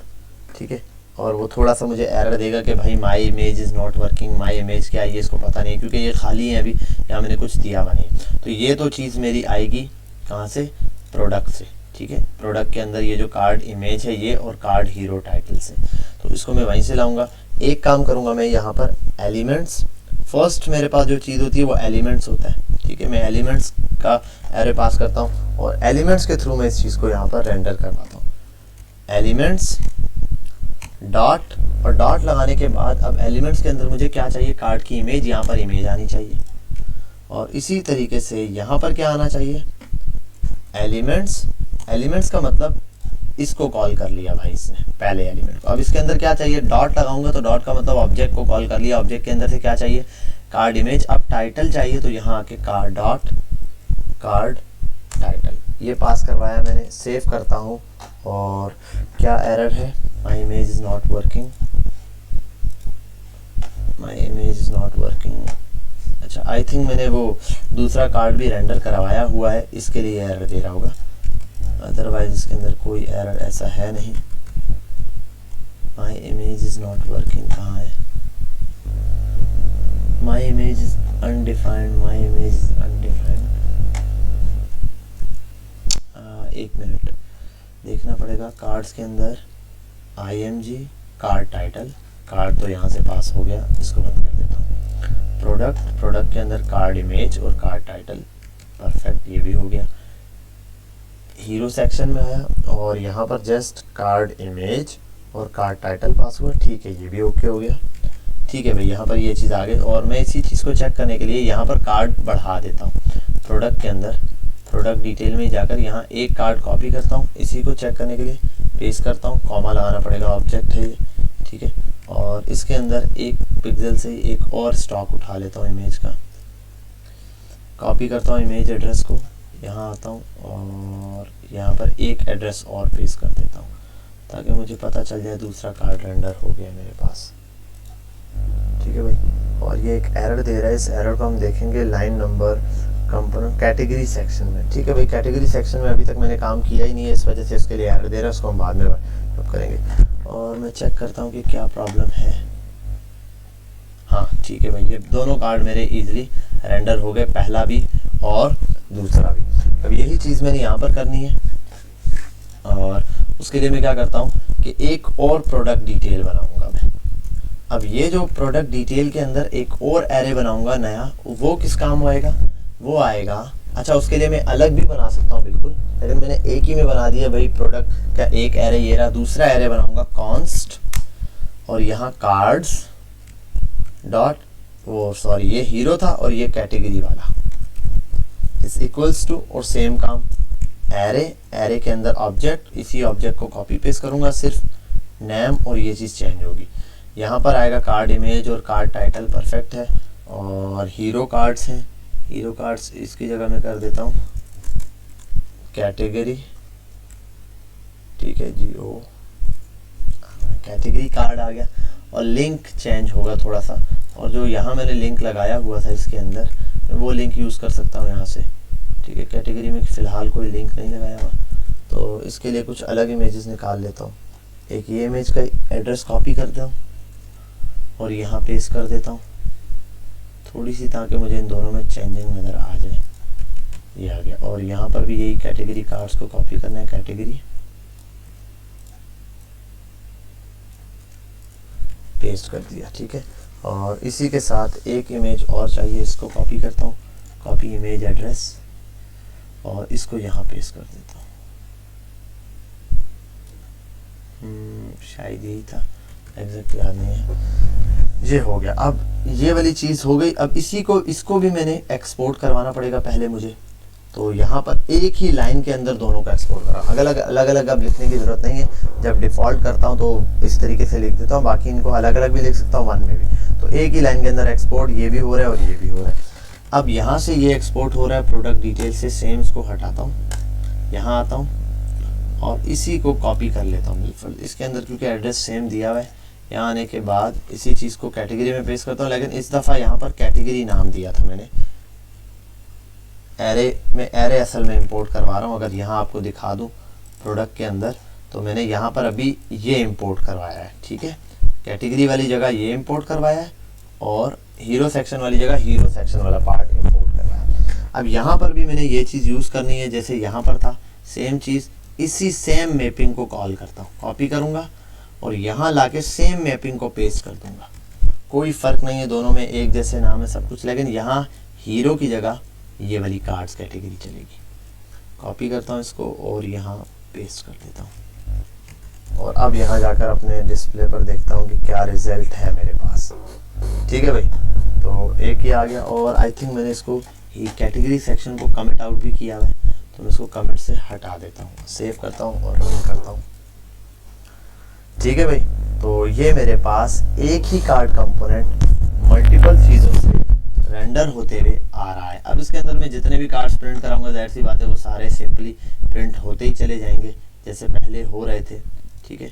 और यहाँ आकर कार्ड्स के अंदर ये रहा, तो मल्टीपल चीज़ें हैं मेरे पास जो मैं यहाँ पर पेस्ट करा सकता हूँ। इसको एक डिव में डाल सकता हूँ, ये कर सकता हूँ, सॉरी इसको रैप करना पड़ेगा यूँ,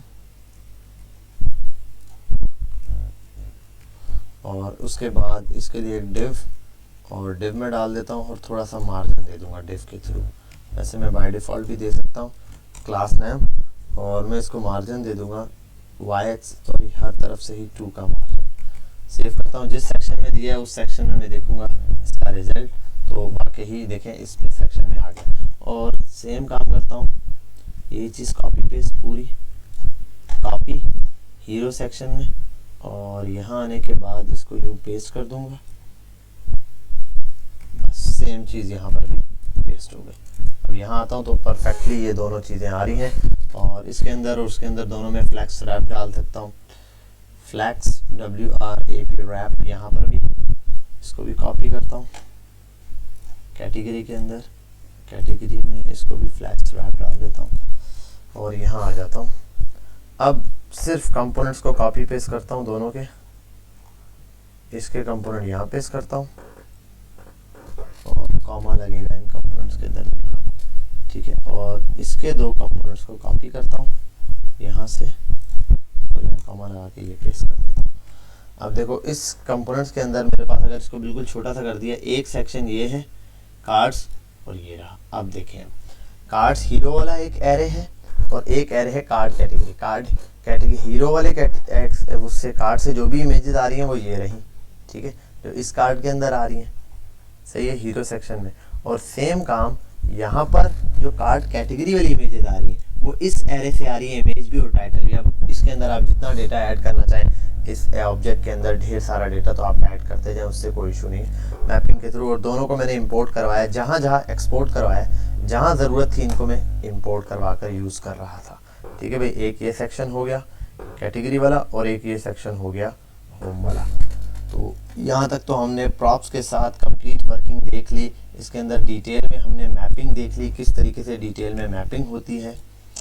तो यहाँ तक मैं पहले इसको स्टॉप करता हूँ और फिर आपके क्वेश्चन लेता हूँ जो है, फिर हमारा ये वाला टॉपिक यहाँ पर कंप्लीटली वाइंड अप। नेस्टेड हमने अच्छे से, बिल्कुल अच्छे से हमने नेस्टेड कंपोनेंट्स भी देख लिए और इसी के साथ साथ हम लोगों ने इसके अंदर जो है वो प्रॉप्स पास करना भी देख लिया, ठीक है भाई। तो मैंने इसके अंदर भी प्रॉप्स पास करवा दिया, हीरो सेक्शन में भी और ये भी। अब ये जाहिर सी बात है, ये सेक्शंस अलग अलग हैं, ये अलग अलग पेजेस भी हो सकते हैं, वो ब्राउज़र आउटर में कैसे होंगे वो मैं आपको डिटेल में समझा दूंगा।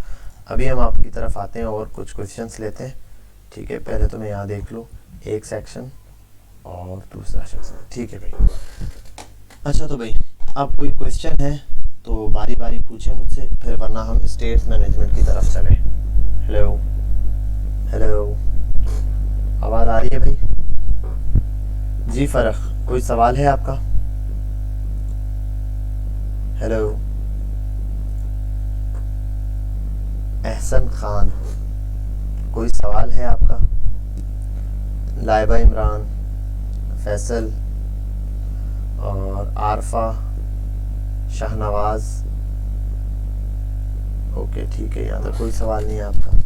इसी के साथ और जो जो हमारे साथ यहाँ पर मौजूद हैं भाई, बोलते जाएं अगर किसी को कोई भी सवाल है। जुनैद कोई सवाल है आपका? अहद, जो जो क्लियर है वो एक फटाफट से मैसेज डाल दें यहाँ पर कि भाई क्लियर है, हमें बात समझ आ गई है। एक मैसेज सब लीव कर दें यहाँ पर।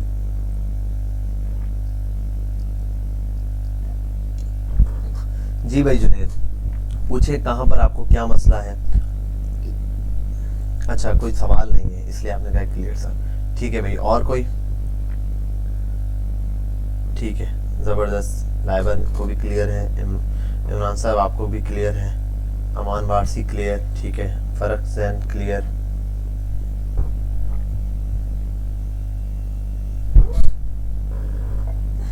तो आई थिंक अल्हम्दुलिल्लाह, शुक्र है कि आई थिंक यहाँ तक ये बात सबको क्लियर हो गई है, किसी का कोई सवाल नहीं है। अब हम चलते हैं नेक्स्ट अपने टॉपिक की तरफ, ठीक है। यहाँ तक हमने ये चीज़ क्लियर कर ली है। अब मैं इन दोनों सेक्शंस को करने वाला हूँ कमिट। अच्छा मैं एक काम करूँगा, ये जो पूरा कोड है ये मैं आपको पूरा कोड दे दूँगा, इसको मैं अपने गिटहब पर अपलोड करके आप सबको इसका गिटहब का जो है वो लिंक सेंड कर दूँगा। तो आप एक काम कीजिएगा, गेट से सिर्फ इसको जस्ट वहाँ HTTP शो करवा रहा होगा, उससे वहाँ क्लोन करके अपने पास रख लीजिएगा। जिसको अगर क्लोनिंग नहीं आती है तो मैं एंड में बिल्कुल बता दूंगा किस तरीके से आपने एक प्रोजेक्ट यहाँ पर क्लोन करना है, ठीक है भाई। तो ये मैं कोड आपके लिए अपलोड करके उसका लिंक आपको सेंड कर दूंगा। अच्छा अब आते हैं यहाँ पर कुछ चीज़ें देखते हैं जो लास्ट टाइम मैंने आपको बिल्कुल स्टार्ट में एक चीज़ दिखाई थी और बताई थी। ये ऐसे ही रहने देते हैं, ठीक है यहाँ पर। और मैं यहाँ नीचे थोड़ा सा काम करने लगा हूँ, ठीक है। मैं आता हूँ सिंपल, और जैसे हम जावास्क्रिप्ट में नॉर्मल काम कर रहे होते हैं वैसे ही काम करते हैं HTML के अंदर। बिल फर्स्ट मैं बनाता हूँ एक COUNT काउंट नाम, एक H1 बना दिया और मैं इसमें बोलता हूँ काउंट, ठीक है। और ये काउंट बताएगा और ये काउंट करेगा क्या कि मुझे कुछ काउंट करके दिखाएगा।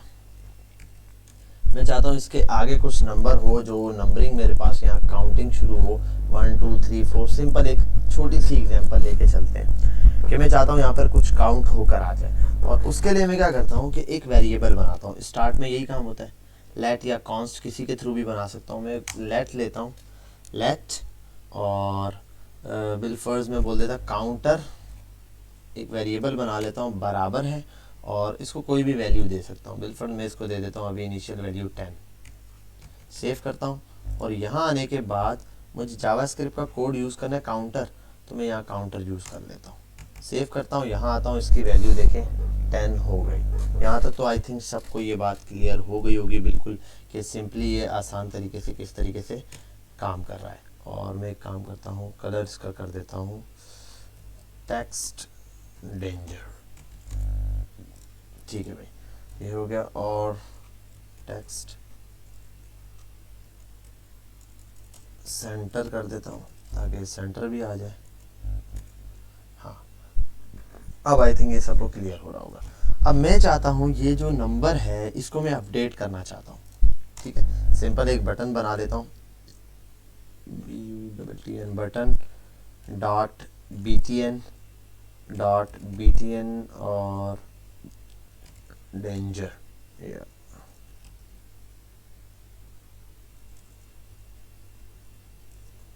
सक्सेस, ठीक है।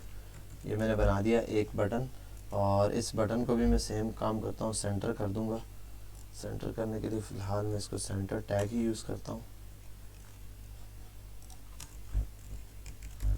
बटन भी सेंटर आ गया और इसको बोल देता हूँ क्लिक काउंट, ठीक है, काउंट कर देता हूँ। ये ऐड है तो ऐड कर देता हूँ, चलो ठीक है भाई। मैं चाहता हूँ इस बटन पे क्लिक करूँ मैं और ये वैल्यू क्या हो जाए मेरे सामने, चेंज हो जाए। तो इसके लिए पहले मैं एक काम करता हूँ, लेट काउंट, एक फंक्शन बनाना पड़ेगा मुझे। मैं सिंपली एक फंक्शन बनाता हूँ ऐड के नाम से।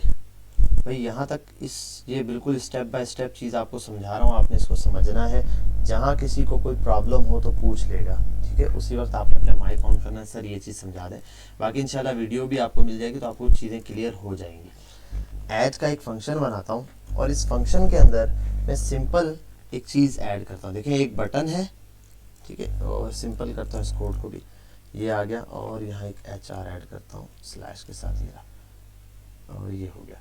ये काउंट है और ये ऐड के बटन पे क्लिक करने पर मेरे सामने ये ऐड शुरू हो जाएगा।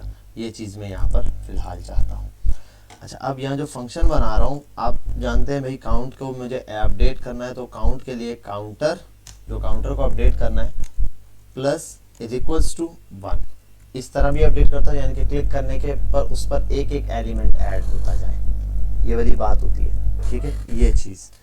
और दूसरा ये है कि ये असल में ये ऐसा ही है, अगर मैं इसको ऐसे लिखूं या फिर मैं इसको लिख दूं काउंटर +1, तो ये दोनों एक ही बात है। +1 2 या माइनस मल्टीप्लाई कुछ भी ऐड करना चाहूँ इस तरीके से मैं कर सकता हूँ। तो अपडेशन हमने यहाँ पे देखिए, तो सिंपल इजी वे होता है कि जितना आपने ऐड करना है, 2 ऐड करना है, 2 लिख दिया, 1 ऐड करना है, 1 लिख दिया, ये लिख दिया। और इसी के साथ में इसको साथ में console.log करके मैं इसको अपडेट करता हूँ साथ में काउंटर को, तो कंसोल पर भी प्रिंट कराता हूँ। एक तो क्लिक करने पे काउंटर अपडेट होगा और काउंटर यहाँ मैंने यूज़ किया हुआ है, हमने ये चीज़ देखनी है, ठीक है भाई। तो मैं इंस्पेक्ट भी साथ में करूँगा, ठीक। और इंस्पेक्ट करने के लिए कंसोल पर आ जाता हूँ और कंसोल क्लियर भी है मैं, पर यहाँ एक काम करता हूँ, कंसोल क्लियर कर देता हूँ मैं, .clear, ठीक है भाई। Console was clear, console clear चल रहा है और इस कंसोल को मैं यहाँ इससे ऊपर चला देता हूँ, सबसे टॉप पे, ठीक है भाई। कंसोल क्लियर चल रहा है मेरे पास और यहाँ आता हूँ मैं, इस ऐप को एक दफ़ा रिलोड करता हूँ। थोड़े से एरर दे रही है। अच्छा, अब मैं यहाँ पर ऐड करता हूँ कुछ चीज़ों को, ऐड पे क्लिक करता हूँ तो कोई चीज़ यहाँ पर ऐड नहीं हो रही। एक मिनट, सॉरी, मैंने ये फंक्शन नीचे बटन के साथ अटैच नहीं किया ऑन क्लिक पे, तो वो जाहिर सी बात है ऐड करना पड़ेगा। ऑन क्लिक पर आता हूँ और ऑन क्लिक पे मैं इस फंक्शन ऐड को कॉल कर देता हूँ, जस्ट, ठीक है। अब ये फंक्शन, हालांकि ये फंक्शन है ऐड का, तो आप जानते हैं कि फंक्शन को तो इसके पैरेंथेसिस के थ्रू कॉल किया जाता है, यहाँ आगे ऐसे पैरेंथेसिस लगाए जाते हैं। लेकिन हम एक बात जानते हैं कि मैंने आपको लास्ट टाइम भी बताया था कि रिएक्ट के अंदर कि इस करली ब्रैकेट में जो भी चीज़ लिखी जाती है इस करली ब्रेसेस के अंदर, तो वो जो भी चीज़ इस करली ब्रेसेस में लिखी जाती है उसको जावास्क्रिप्ट कहते हैं, ठीक है। रिएक्ट के अंदर इन करली ब्रेसेस में जो भी लिखूंगा वो जावास्क्रिप्ट का कोड होगा।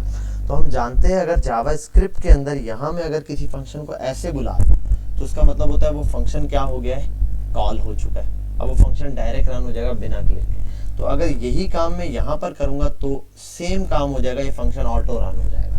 मैं सेव करके वहाँ जाऊँगा, फंक्शन रन हुआ होगा, ठीक है, एक ये चीज़। और दूसरा ये है कि जब मैं अगर इसको ऑन क्लिक पे रन करना चाहता हूँ तो जस्ट मुझे फंक्शन को पास करवाना है, यहाँ पे ऐड कर देता हूँ, बस इतना। तो आगे इसके पैरेंथेसिस लगाने की आपको कोई ज़रूरत नहीं। यहाँ करता हूँ। अब लॉजिक क्या कहता है, ज़रा लॉजिक को समझते हैं। और मैं काम करता हूँ, उसकी वैल्यू 0 कर देता हूँ। एक काउंटर नाम का वेरिएबल है, ठीक है, उसके अंदर वैल्यू क्या है, 0 है। अब एक फंक्शन बना हुआ है ऐड नाम का, जिसके अंदर काउंटर जो है वो अपडेट हो रहा है, उसमें एक वैल्यू ऐड हो रही है 1, और कंसोल पे वही प्रिंट हो रहा है। और साथ में यही काउंटर यहाँ यूज़ हो रहा है, नीचे H1 के अंदर काउंट नाम का मैंने ऐसे डाल के काउंट के आगे ये लिख दिया काउंटर। अब मैं जब ऐड पे क्लिक करूँगा तो क्या होगा कि ये फंक्शन रन होगा, ठीक है। ऐड पे जैसे ही मैं क्लिक करूँगा तो ये ऐड वाला फंक्शन रन होगा। इस ऐड वाले फंक्शन के अंदर ये चीज़ अपडेट है, तो ये कंसोल में भी अपडेट हो जाएगी और यहाँ पर भी ये चीज़ अपडेट हो जाएगी। तो नॉर्मली मेरे सामने जो मेरा लॉजिक है वो तो यही कहता है कि जब मैं क्लिक करूँ तो ये चीज़ अपडेट हो जाएगी। अब हम देखते हैं यहाँ पर होता क्या है। क्लिक किया, क्या ये 0 चेंज हुआ? नहीं हुआ, ठीक है। यहाँ 1 आ गया लेकिन 0 नहीं चेंज हुआ। चलो एक काम करते हैं ना, रिफ्रेश करते हैं, दोबारा से ट्राई करते हैं, हो सकता है कुछ एरर हो, कुछ हो, ठीक है। अच्छा, यहाँ पर आने के बाद और एक काम करता हूँ, नैप बार को भी फिलहाल में कमेंट करता हूँ। ये जो एरर दे रहा है वो नैप बार के थोड़े बहुत दे रहा है, वार्निंग्स होती है। खैर इनको मैं साइड पे करके रिफ्रेश कर देता हूँ और ये ठीक हो गया। ऐड पे क्लिक करता हूँ, भाई 1 तो आ रहा है लेकिन यहाँ वैल्यू चेंज नहीं हो रही मेरे पास, यहाँ वैल्यू चेंज नहीं हो रही। लेकिन ये ऐड दोबारा, जाहिर सी बात है कंसोल पर तो वो, इसका मतलब मेरा कोड अपडेट हो रहा है, कोड प्रॉपर काम कर रहा है। लेकिन डॉम पे जो मेरा डॉक्यूमेंट है वहाँ पर ये चीज़ अपडेट नहीं हो रही। आप बात समझ रहे हैं कि भाई ये चीज़ जब मैं ऐड कर रहा हूँ 2, 5, 6 जैसे जैसे ऐड हो रहा है 19, 20, 21, 22 ये अपडेट हो रहा है, लेकिन ये यहाँ क्यों नहीं अपडेट हो रहा? तो उसकी एक वजह है। इसको इंशाल्लाह मैं आपको एक आध क्लास के अंदर रिएक्ट की लाइफ साइकिल पढ़ाऊंगा, उसके अंदर क्या क्या डिटेल में होता है उसको भी इंशाल्लाह हम देखेंगे। रिएक्ट के अंदर कुछ ऐसा सिस्टम होता है कि रिएक्ट क्या करता है कि एप्लीकेशन लोड नहीं होती रिएक्ट के अंदर, ठीक है, एप्लीकेशन को लोड नहीं होने देता, लेकिन रिएक्ट के अंदर कंपोनेंट्स लोड होते हैं। यानी कि जब आपने एक एप्लीकेशन चलाई तो 1 टाइम एप्लीकेशन लोड होके सामने आ जाएगी। अब जितनी दफ़ा भी यूज़र कोई भी चेंजिंग लाएगा तो वो कंपोनेंट रीलोड हो जाएगा, वो कंपोनेंट क्या हो जाएगा, रीलोड हो जाएगा। अब जब भी मैं कोई काम करूँगा, इसका मतलब मैं यहाँ जब ऐड पे क्लिक कर रहा हूँ तो 1 होता है, यानी कि इसके अंदर ये जो काउंटर लिखा है इसकी वैल्यू 0 है।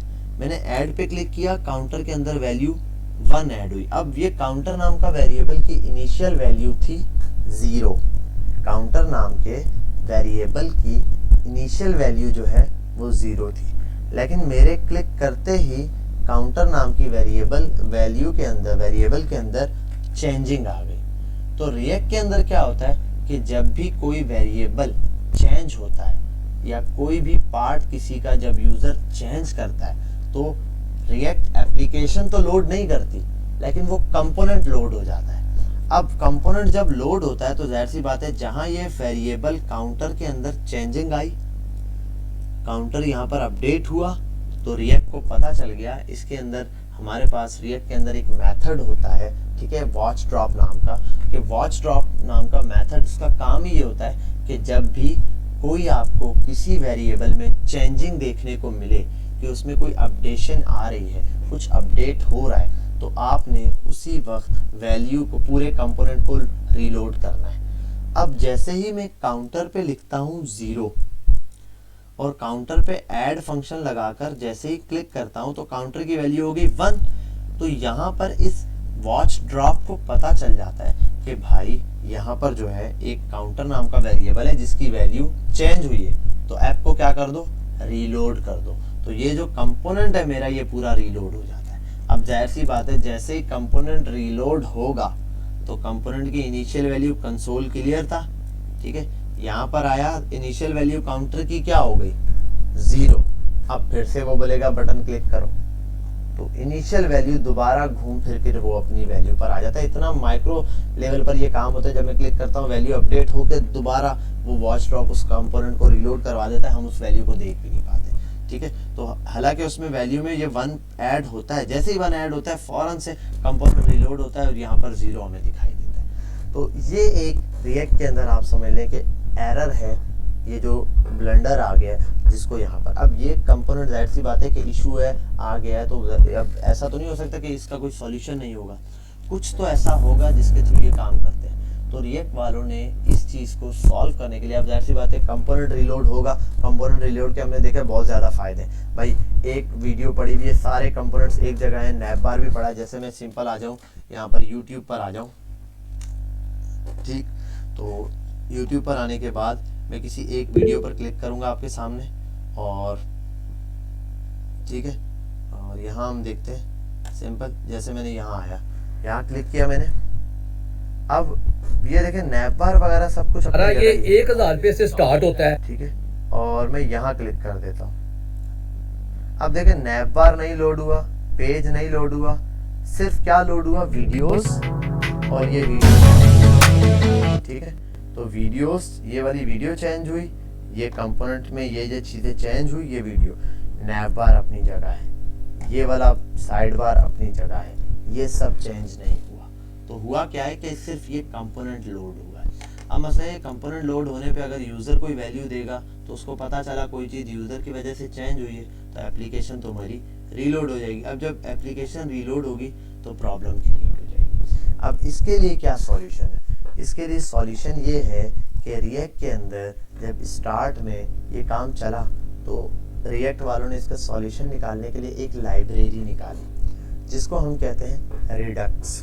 ठीक है, रिडक्स एक लाइब्रेरी है जिसका काम क्या है, उसका सॉल्यूशन, अब इसका सॉल्यूशन क्या था, इसका सॉल्यूशन था स्टेट मैनेजमेंट। ये जो मेरे सामने एरर आया है, यानी कि ये जो एक प्रॉब्लम आई है, इस प्रॉब्लम का सॉल्यूशन है स्टेट मैनेजमेंट, कि भाई आपने ये जो स्टेट्स हैं वेरिएबल की, इसको मैनेज करना है। तो इसका ओल्ड तरीका ये होता था कि हम क्या करते थे, वर्जन 16 से पहले रिएक्ट के अंदर 15 या 16 अप्रॉक्स इसी तरह कुछ था, 15 या 16 से पहले जितना भी काम होता था उसके लिए क्या होता था कि हम एक रिडक्स नाम की लाइब्रेरी होती थी। जैसे npm हमने पढ़ा हुआ है, आपने सबने npm स्टार्ट वगैरह पढ़ा है, npm.create, और npm से कुछ भी इंस्टॉल करना है मॉड्यूल तो npm i करते हैं, इंस्टॉल हो जाता है। तो हम वो एक पूरी लाइब्रेरी को डाउनलोड करते थे पहले और फिर उसको यूज़ करते थे, जो कि बहुत कॉम्प्लिकेटेड काम होता था। अब इसी काम को आसान करने के लिए अब के दौर में हमारे पास एक चीज़ आ गई है जिसे कि हम कहते हैं स्टेट्स, हुक्स। ठीक है, अब ये जो हुक्स हम यूज़ करेंगे, ये मुख्तलिफ हुक्स हैं। इन हुक्स का काम क्या होता है, ये स्टेट्स पर काम कर रही होती है, ये वेरिएबल्स वगैरह पर काम कर रही होती है, कंपोनेंट्स पर काम कर रही होती है। तो हम जो आज हुक पढ़ने वाले हैं, जिसका हम इंट्रोडक्शन देखने वाले हैं, वो है यूज स्टेट, और बहुत ज़्यादा पॉपुलर है, बहुत ज़्यादा यूज़ होने वाली स्टेट्स है। अगर रिएक्ट के अंदर हुक्स के अंदर सबसे ज़्यादा कोई स्टेट हुक यूज़ होती है तो वो यही हुक है। और हुक का मतलब क्या होता है, आपने देखा है किसी चीज़ को खींच कर लाना, जैसे हुक होती है नॉर्मल, यानी कि कुंडा टाइप का बना हुआ होता है किसी भी चीज़ पर आप, तो ये भी यही कर रहा होता है, एक वेरिएबल को हुक को अपने साथ अटैच कर लेता है। ठीक है, तो अब हम देखेंगे वो किस तरीके से काम करता है, फिर हम इस एक वेरिएबल को अपडेट करेंगे, क्योंकि अभी तो हम इसको अपडेट कर नहीं सकते। मैं जब अपडेट करूंगा इस तरह फंक्शन से, जैसे अभी मैंने अपडेट किया, यहाँ पर आपके सामने मैंने इसको अपडेट किया, तो प्रॉब्लम मेरे पास यही है, मैं जितना ऐड करता जाऊँ कंसोल पे तो ऐड हो रहा है, लेकिन डॉम जो है ना वो बार बार रिफ्रेश हो जाता है, यानी कि डॉम का मतलब वो कंपोनेंट रीलोड हो जाता है। अब कंपोनेंट रीलोड होने की वजह से मेरे पास डेटा ही नहीं रहता। अब ये एक प्रॉब्लम आ गई है मेरे पास, तो इस चीज़ से बचने के लिए हम स्टेट यूज़ करेंगे। अब क्या करना है इसके लिए, इनिशियल स्टेज में ये कोड हटा देता हूँ सारा, काउंटर भी बिल्कुल हर चीज़ हटा देता हूँ। ठीक है, सिर्फ ये काउंटर, यहाँ काउंट को छोड़ देता हूँ ऐसे, और ये ऐड क्लिक पे ये वाला फंक्शन अभी फ़िलहाल कुछ भी नहीं चलाना मैंने, अभी फ़िलहाल मैं सिंपल इसको कोड को सिंपल कर देता हूँ भाई, सिंपल है मेरा कोड। और यहाँ ऐसी क्या चीज़ है, हाँ ठीक है भाई, ये आ गया। अब काउंट के आगे कुछ भी नहीं है, यहाँ मैं लिख सकता हूँ कुछ भी, अगर मैं 0 लिख दूँ, 1 लिख दूँ, जो भी चीज़ लिखूँ तो वो यहाँ आ जाएगी। ठीक है, तो यहाँ ये 0 आ गया। अब मैं इसी चीज़ पर काम करता हूँ। अब मैंने एक इंपोर्ट करवानी है एक चीज़ जिसको बोलते हैं इंपोर्ट, और आपने इस तरह ब्रैकेट्स के अंदर इस चीज़ को इंपोर्ट करवाना है। ये क्यों करवाना है ब्रैकेट में, ब्रैकेट के बगैर क्या है उसको हम बाद में देखेंगे। आपने लिखना है यूज़ स्टेट, ठीक है, यूज़ स्टेट को फ्रॉम रिएक्ट इंपोर्ट करना है। इसको मैं थोड़ा सा अलग करता हूँ बाकियों से।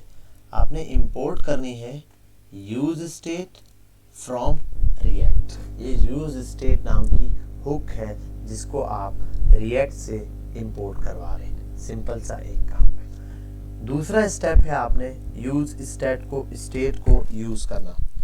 अब ये यूज़ स्टेट यूज़ कैसे होती है, आपने एक वेरिएबल शुरू में डिक्लेयर करना है। अब क्या डिक्लेयर करना है वो देखते हैं। मैं इसको कॉन्स्ट नाम से डिक्लेयर करता हूँ, कॉन्स्ट, ठीक है। अब आप कॉन्स्ट का जैसे मैंने डिक्लेयर किया आप समझ गए भाई कॉन्स्ट डिक्लेरेशन के ऊपर जो जो चीज़ें अप्लाई होती हैं वैसे ही होगा। अब ये नॉर्मल अपडेट नहीं होने वाला, इसको मैं अपडेट करूँगा स्टेट्स की मदद से। ये करने के बाद एक एरे ओपन करना है। इस एरे में मैंने 2 वैल्यूज पास करनी है, ठीक है। कितनी वैल्यू देनी है मैंने इसमें, 2 वैल्यूज। वो 2 वैल्यू क्या है कि पहला मुझे वेरिएबल देना है जिसकी इनिशियल वैल्यू सेट की जाएगी, जो भी वैल्यू है वो वेरिएबल देना है। और दूसरी वैल्यू मैंने इसमें वो पास करनी है जिसके थ्रू मैं पहली वैल्यू को सेट करना चाहता हूँ। मतलब ये कि पहला मेरे पास डेटा है बिलफर्ड, और मैं अगर नेक्स्ट में उसको डेटा को सेट करना चाहता हूँ, मैं लिख सकता हूँ डेटा सेट करना है मैंने, ठीक है, या सेट कर दो डेटा, या सेट डेटा, सिंपल मैं ये नाम दे सकता हूँ। तो 2 वेरिएबल के नाम पास करने हैं, ठीक है। तो पहला मैं पास करता हूँ यहाँ पर वेरिएबल जो कि होगा मेरे पास, मैं अभी काउंटर बना रहा हूँ तो काउंटर के नाम से ही दे देता हूँ काउंटर, कॉमा लगाकर दूसरा वेरिएबल पास करना है सेट और काउंटर। अब ये मैंने कैमल केस में लिखा है, ठीक है, सेट काउंटर नाम से। इसको थोड़ा सा जूम करता हूँ, ये तो const counter comma set counter बराबर है किसके, यूज स्टेट के। मुझे इसको यूज स्टेट के इक्वल करना है, यूज स्टेट। और यूज स्टेट में यहाँ पर मैंने ऐसे ये फंक्शन है यूज स्टेट नाम का, इसको कॉल कर लिया।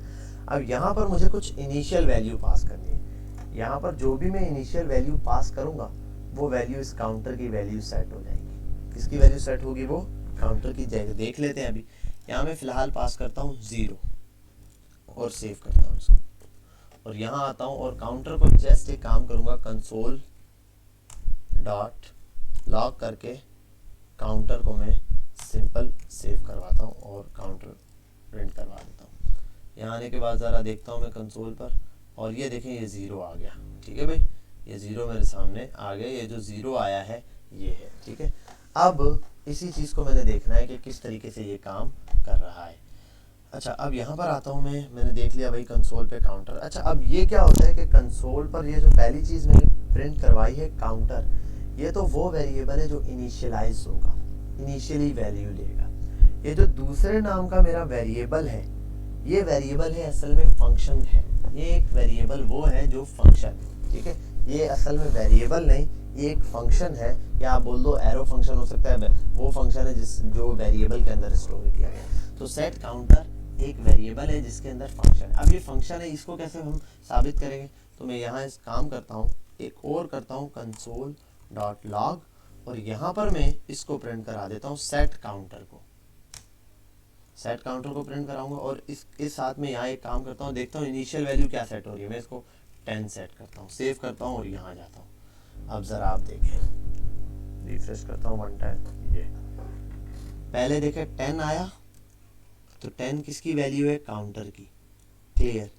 दूसरा देखें आप, एक फंक्शन चल रहा है, एक फंक्शन चल रहा है। अब इसके अंदर मल्टीपल चीज़ें लिखी हुई है भाई, यूज स्टेट फलाने में ना। तो ये फंक्शन कहाँ से आया है, इसके थ्रू आया। अगर मैं इसको हटा दूँ और सेव करूँ, रिफ्रेश करूँ इसको, तो देखें 10 मेरे पास जस्ट ये प्रिंट हुआ। ये 2 तो डबल इस वजह से प्रिंट हो रहा है। लास्ट टाइम मैंने आपको बताया था कि मेरे पास ये जो सेक्शन है index.html, इसके अंदर ये जो रिस्ट्रिक्ट मोड में यूज़ कर रहा हूँ, इसकी वजह से ये एक ही एप्लीकेशन या एक ही कोड को 2 बार रन करता है, ठीक है। अगर आप ये हटा देंगे तो ये 2 बार नहीं, सिंगल बार शो करेगा। अदरवाइज 2 बार भी करे तो कोई इशू नहीं है इसका, ठीक है। जस्ट कंसोल पर आपको दिखा रहा होता है, वरना इसने ये 1 टाइम चलाना है। अब ये चीज़ मैं हटाता हूँ यहाँ से और यहाँ आता हूँ कि अब मुझे पता चल गया ये। अब ये सेट काउंटर के अंदर वैल्यू है। ये स्टोर हो रही है। अच्छा, इसको मैं सेट काउंटर ही नहीं, इसको मैं कुछ भी नाम दे सकता हूँ, जो नाम दूंगा ये वो हो जाएगा। मैं बोल देता हूँ विल्फर्ड डेटा, और उसको बोल देता हूँ मेरा डेटा, ठीक है, या माय डेटा कर देता हूँ, और उसको कर देता हूँ डेटा, और यहाँ पर कर देता हूँ प्रिंट माय डेटा। सेव करूँ मैं इसको यहाँ पर, और यहाँ आ जाऊँ और चेक करूँ, देखिए सेम कोड जैसे पहले रन हो रहा था वही चीज़ रन हो रही है। 10 यहाँ पर आ रहा है और ये आ रहा है। और अगर मैं वैल्यू चेंज करूँ, 10 की जगह 20 कर दूँ, सेव करूँ, यहाँ आऊँ कंसोल पर, उसको क्लियर करके रिफ्रेश करूँ, तो आप देख सकते हैं 20 और ये फंक्शन चल रहा है। तो इससे इसको कोई डिफरेंट नहीं है, आप नाम कुछ भी दे सकते हैं, लेकिन एक प्रोफेशनल वे होता है किसी चीज़ को करने का। तो असल में ये होता है कि पहले हम वो चीज़ देते हैं जो हम काम कर रहे हैं। वेरिएबल का नाम ऐसा रखा जाता है, जैसे हम नंबर रखते थे, नंबर नाम देते थे, कैलकुलेटर रखते थे, कैलकुलेटर, किसी चीज़ का नाम है तो नेम दे देते थे, सेट नेम कर दें। तो यहाँ फिलहाल मैं काउंटर चला रहा हूँ तो बोल दूंगा काउंटर, और सेट करना है काउंटर को तो मैं कर दूंगा सेट काउंटर। सेट काउंटर हो गया, ठीक है। और यहाँ पर भी मुझे अब ये कंसोल तो मैंने देख लिया है भाई किस तरीके से काम कर रहा है, और ये इनिशियल वैल्यू है 0। अब मैं यहाँ पर आता हूँ, ज़रा काउंटर को ही पहले प्रिंट करवाता हूँ, COUNTER काउंटर, और यहाँ आगे देखता हूँ भाई, ये सेव किया मैंने इनिशियल वैल्यू में कंसोल पर, और ये ठीक है। तो काउंटर की वैल्यू 0 है तो 0 आ रहा है, इसको मैं कर देता हूँ 20 और सेव करता हूँ। यहाँ जाके देखता हूँ तो देखें इसकी वैल्यू 20 हो गई। इसका मतलब काउंटर यूज स्टेट में जो वैल्यू पास कर रहा हूँ वो काउंटर में जा रही है, इनिशियल वैल्यू, और वो काउंटर यहाँ पर सेव हो रहा है। यहाँ तक हमें बात क्लियर है। अब मैंने अपडेट करना है। अब मैं जो वेरिएबल अपडेट करूँगा वो मैं यूज़ करूँगा सेट काउंटर का यूज़ करते हुए। सेट काउंटर एक फंक्शन है जिसके अंदर मैं एज अ पैरामीटर पास करूंगा वो चीज़ जिसको मैंने यहाँ पर अपडेट करवाना है, ठीक है। तो मैं एक फंक्शन बना देता हूँ, फंक्शन जिसको मैं बना देता हूँ ऐड, ठीक है। और ऐड नाम का ये फंक्शन चलेगा, और इस फंक्शन के अंदर होगा क्या, सेट काउंटर का फंक्शन चलेगा। कौन सा वाला, स्टेट के अंदर। अच्छा, अब होगा क्या कि भाई अभी जब सर अब हम लोड करेंगे तो अब एप्लीकेशन लोड नहीं होगी क्या, एप्लीकेशन लोड होगी। अब ये क्या करता है, यूज स्टेट जो है, ये जो वेरिएबल बना रहे हम, ये जो वेरिएबल हमने डिक्लेयर किया है काउंटर और सेट काउंटर जो बनाया है, सेट काउंटर तो उसी का अपडेट वेरिएबल है। बाकी ये जो अब मैंने यूज स्टेट का यूज करते हुए काउंटर बनाया है, अब ये वॉच ड्रॉप की पहुंच से बाहर निकल चुका है। मतलब ये कि अगर किसी भी नॉर्मल वेरिएबल की वैल्यू अपडेट होगी तो वॉच ड्रॉप देखेगा यार कोई नॉर्मल वेरिएबल है, इसकी वैल्यू अपडेट हो रही है, पूरी ऐप को रिलोड कर देगा। लेकिन अगर इसके अंदर कोई वैल्यू मौजूद है, मतलब यूज स्टेट के थ्रू किसी वेरिएबल को बनाया गया है और उसके अंदर कोई वैल्यू स्टोर कराई गई और उसको अपडेट कराया गया है, तो वॉच ड्रॉप का इससे कोई ताल्लुक नहीं है कि भाई ये वेरिएबल कुछ भी करे। तो एक हमारे पास वेरिएबल सिंपल वेरिएबल्स होते हैं जो नॉर्मल हम var let या const करके डिफाइन कर देते हैं, और एक वेरिएबल होता है यूज स्टेट के थ्रू बनाते हैं जो कि हम रिएक्ट में करते हैं। इससे क्या होता है कि वॉच ड्रॉप की नज़रों से ये बच जाता है। अब वॉच ड्रॉप इसको नहीं देखता, इस वेरिएबल को कि इसमें कुछ अपडेट हो रहा है, क्या हो रहा है, उसको इससे फर्क नहीं पड़ता, ये ऐप को रीलोड नहीं करता। हाँ, अगर कोई और फंक्शन है वो उसमें कोई चेंजिंग आएगी तो नो वेरिएबल है जो अपडेट हो रहा है तब जाके वॉच ड्रॉप फंक्शन ऐप को रीलोड करेगा, अदरवाइज नहीं। यानी कि इस फंक्शन को रन करने पर मेरी ऐप तो रीलोड होगी लेकिन ऐप के अंदर ये वेरिएबल की वैल्यू नहीं चेंज होगी, ये वही बनेगी जो अपडेट थी, जो मैंने अपडेट करा दी। अच्छा, अब यहाँ पर मुझे क्या करना है, इसको वैल्यू को अपडेट करवाना है। अपडेट सेट काउंटर पर आता हूँ और मैं इसको काउंटर +1। अच्छा, अब एक और चीज़ मैंने यहाँ पर आपको सिखाया था अपडेट करने के लिए, जैसे तो अब मैं यहाँ पर ये नहीं लिख सकता काउंटर बराबर काउंटर प्लस बराबर है 1 के, ठीक है। ये जो मैं ऐसे लिख रहा हूँ, अब मैं यहाँ पर ऐसे नहीं पास करूँगा, अब मैं सिंपल यहाँ पे पास करूँगा काउंटर +1। एक पूरी स्टेटमेंट दे दूंगा कि भाई काउंटर जो है उसके अंदर 1 प्लस कर दो। सेव करूँगा और ये फंक्शन रन होगा कब, जब मैं ऐड पे क्लिक करूँगा। तो मैं यहाँ आ जाता हूँ ऑन क्लिक लगाने के बाद, और यहाँ पर मैंने ऐड का फंक्शन चला देना है सिंपल, ठीक है। तो काउंटर सेट हो गया। यहाँ आता हूँ और 20 से ये स्टार्ट है, 21, 22 और यहाँ देखिए अब ये वैल्यू मेरे सामने अपडेट हो रही है। क्लियर यहाँ तक। और जैसे मैंने ये प्लस किया ऐसे में यहाँ पर माइनस कर सकता हूँ, मल्टीप्लाई कुछ भी जो भी वैल्यू दे रहा हूँ वो यहाँ पर ये माइनस होना शुरू हो जाएगी, ठीक है। तो सेम काम इसको मैं 0 से सेट करता हूँ और यहाँ ऐड करता जाऊँ, अभी माइनस में चल रहा है, अगर मैं इसको प्लस कर दूँ तो इस तरीके से ये ऐसे एडिशन में ऐड होना शुरू हो जाएगा। इस तरीके से मैं वेरिएबल को, अच्छा एक और काम भी कर लेता हूँ, मैं एक और बटन बना लेता हूँ और इस बटन को नाम दे देता हूँ मैं कि ऐड और सबट्रैक्ट कर देता हूँ भाई, ठीक है। सब नाम का एक वेरिएबल चला दूंगा और उसको कर देता हूँ सबट्रैक्ट, ठीक है। और यहाँ पर सेम चीज़ कॉपी करूँगा, एक फंक्शन बनाऊँगा, उस फंक्शन में क्या होगा कि वो फंक्शन इसको माइनस करेगा, तो मैं कर देता हूँ इसको sub सब, ठीक है भाई, सब सॉरी, और सेव करता हूँ और एस को स्मॉल करना है, यहाँ आता हूँ और 1 मिनट, सब इज़ नॉट डिफाइंड, अच्छा ये तो मैंने पहले किया था, सेव कर चुका हूँ मैं, ठीक है। और यहाँ आने के बाद M5 मार्जिन दे दिया थोड़ा सा, ठीक है भाई, और थोड़ा सा नहीं बहुत ज़्यादा दे दिया है, परफेक्ट, ठीक है भाई। यहाँ आता हूँ और अब आप देखें ऐड और ये सबट्रैक्ट। अब इसमें वैल्यू में कोई अपडेट कर सकता हूँ, करना चाहूँ तो अपडेट होगी स्टेट के थ्रू और हट जाएगी। तो मेन काम मेरा ये जो एडिशन वाला हो रहा है, ये जो काउंटर में वैल्यू चेंज हो रही है वो इसके थ्रू हो रही है, जो कि है सेट काउंटर नाम का फंक्शन। तो मेरा ख्याल है यहाँ तक हम इस क्लास को स्टॉप करते हैं और यहाँ तक आप लोगों ने इसकी बहुत अच्छे से प्रैक्टिस करनी है। अगर आपके कोई क्वेश्चन है, यहाँ तक कुछ समझ नहीं आया, कुछ पूछना है तो आप पूछ सकते हैं, मैं मैसेजेस ले लेता हूँ आपके।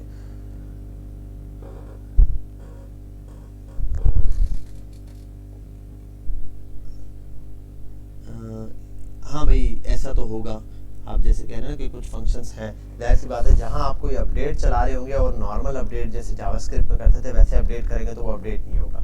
यही चीज़ यहाँ मैंने डिटेल में समझाई है। तो भाई किसी का कोई क्वेश्चन है, सब यहीं मौजूद है तो बताएं, नहीं है तो फिर हम इस क्लास को फिर यहाँ पर वाइंड अप करें और इंशाल्लाह कल की क्लास में हम दिन में मिलेंगे और फिर आगे की चीज़ों को डिस्कस करेंगे। जी भाई कोई क्वेश्चन, काइंडली सब रिप्लाई करें, मैसेज पर ही रिप्लाई कर दें है या नहीं।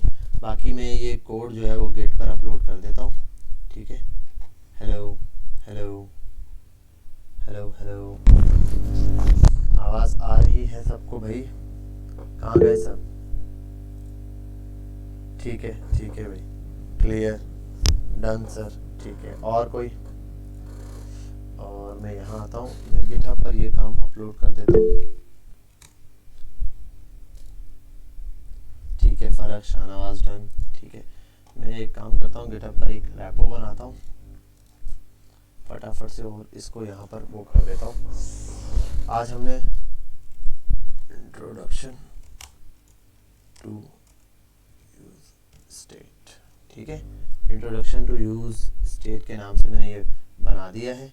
क्रिएट रैपो पब्लिक रखा है मैंने इस रैपो को, आप सबके साथ में इसका लिंक शेयर कर दूंगा। मैं फटाफट से इस कोड को जो है ना अभी के अभी पुश कर देता हूँ, ठीक है भाई। ये अलग से है और ये कंपोनेंट्स आपके लिए मैंने यहाँ कमेंट किए हुए हैं, आप इसको यहाँ कमेंट करके चलाएंगे नैब बार वगैरह को तो ये सब यहाँ पर चल जाएगा। हीरो सेक्शंस चलाएंगे वो भी चल जाएगा और मैं सब यूज़ करके बता देता हूँ आपको, ये भी और ये भी, सॉरी ये दोनों साथ कमेंट हुए हैं तो दोनों साथ हटेंगे रिएक्ट पे, ठीक है भाई।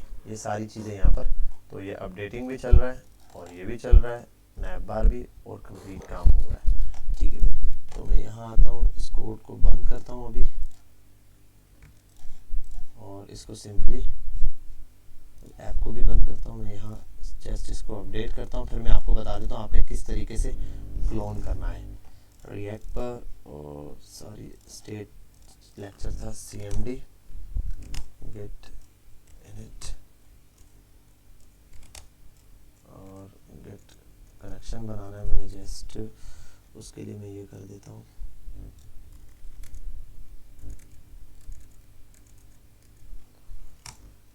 गेट ऐड डॉट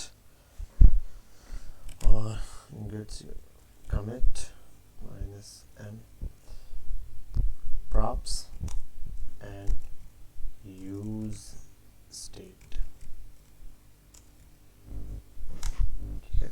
और get push origin master, ठीक है भाई, तो ये कोड मैंने आपके लिए पुश कर दिया है, फटाफट से बस ये कोड पुश हो जाए। ठीक है भाई, ये हो गया और मैं इसको रिफ्रेश करता हूँ। ये कोड हो गया परफेक्टली मेरे पास रन।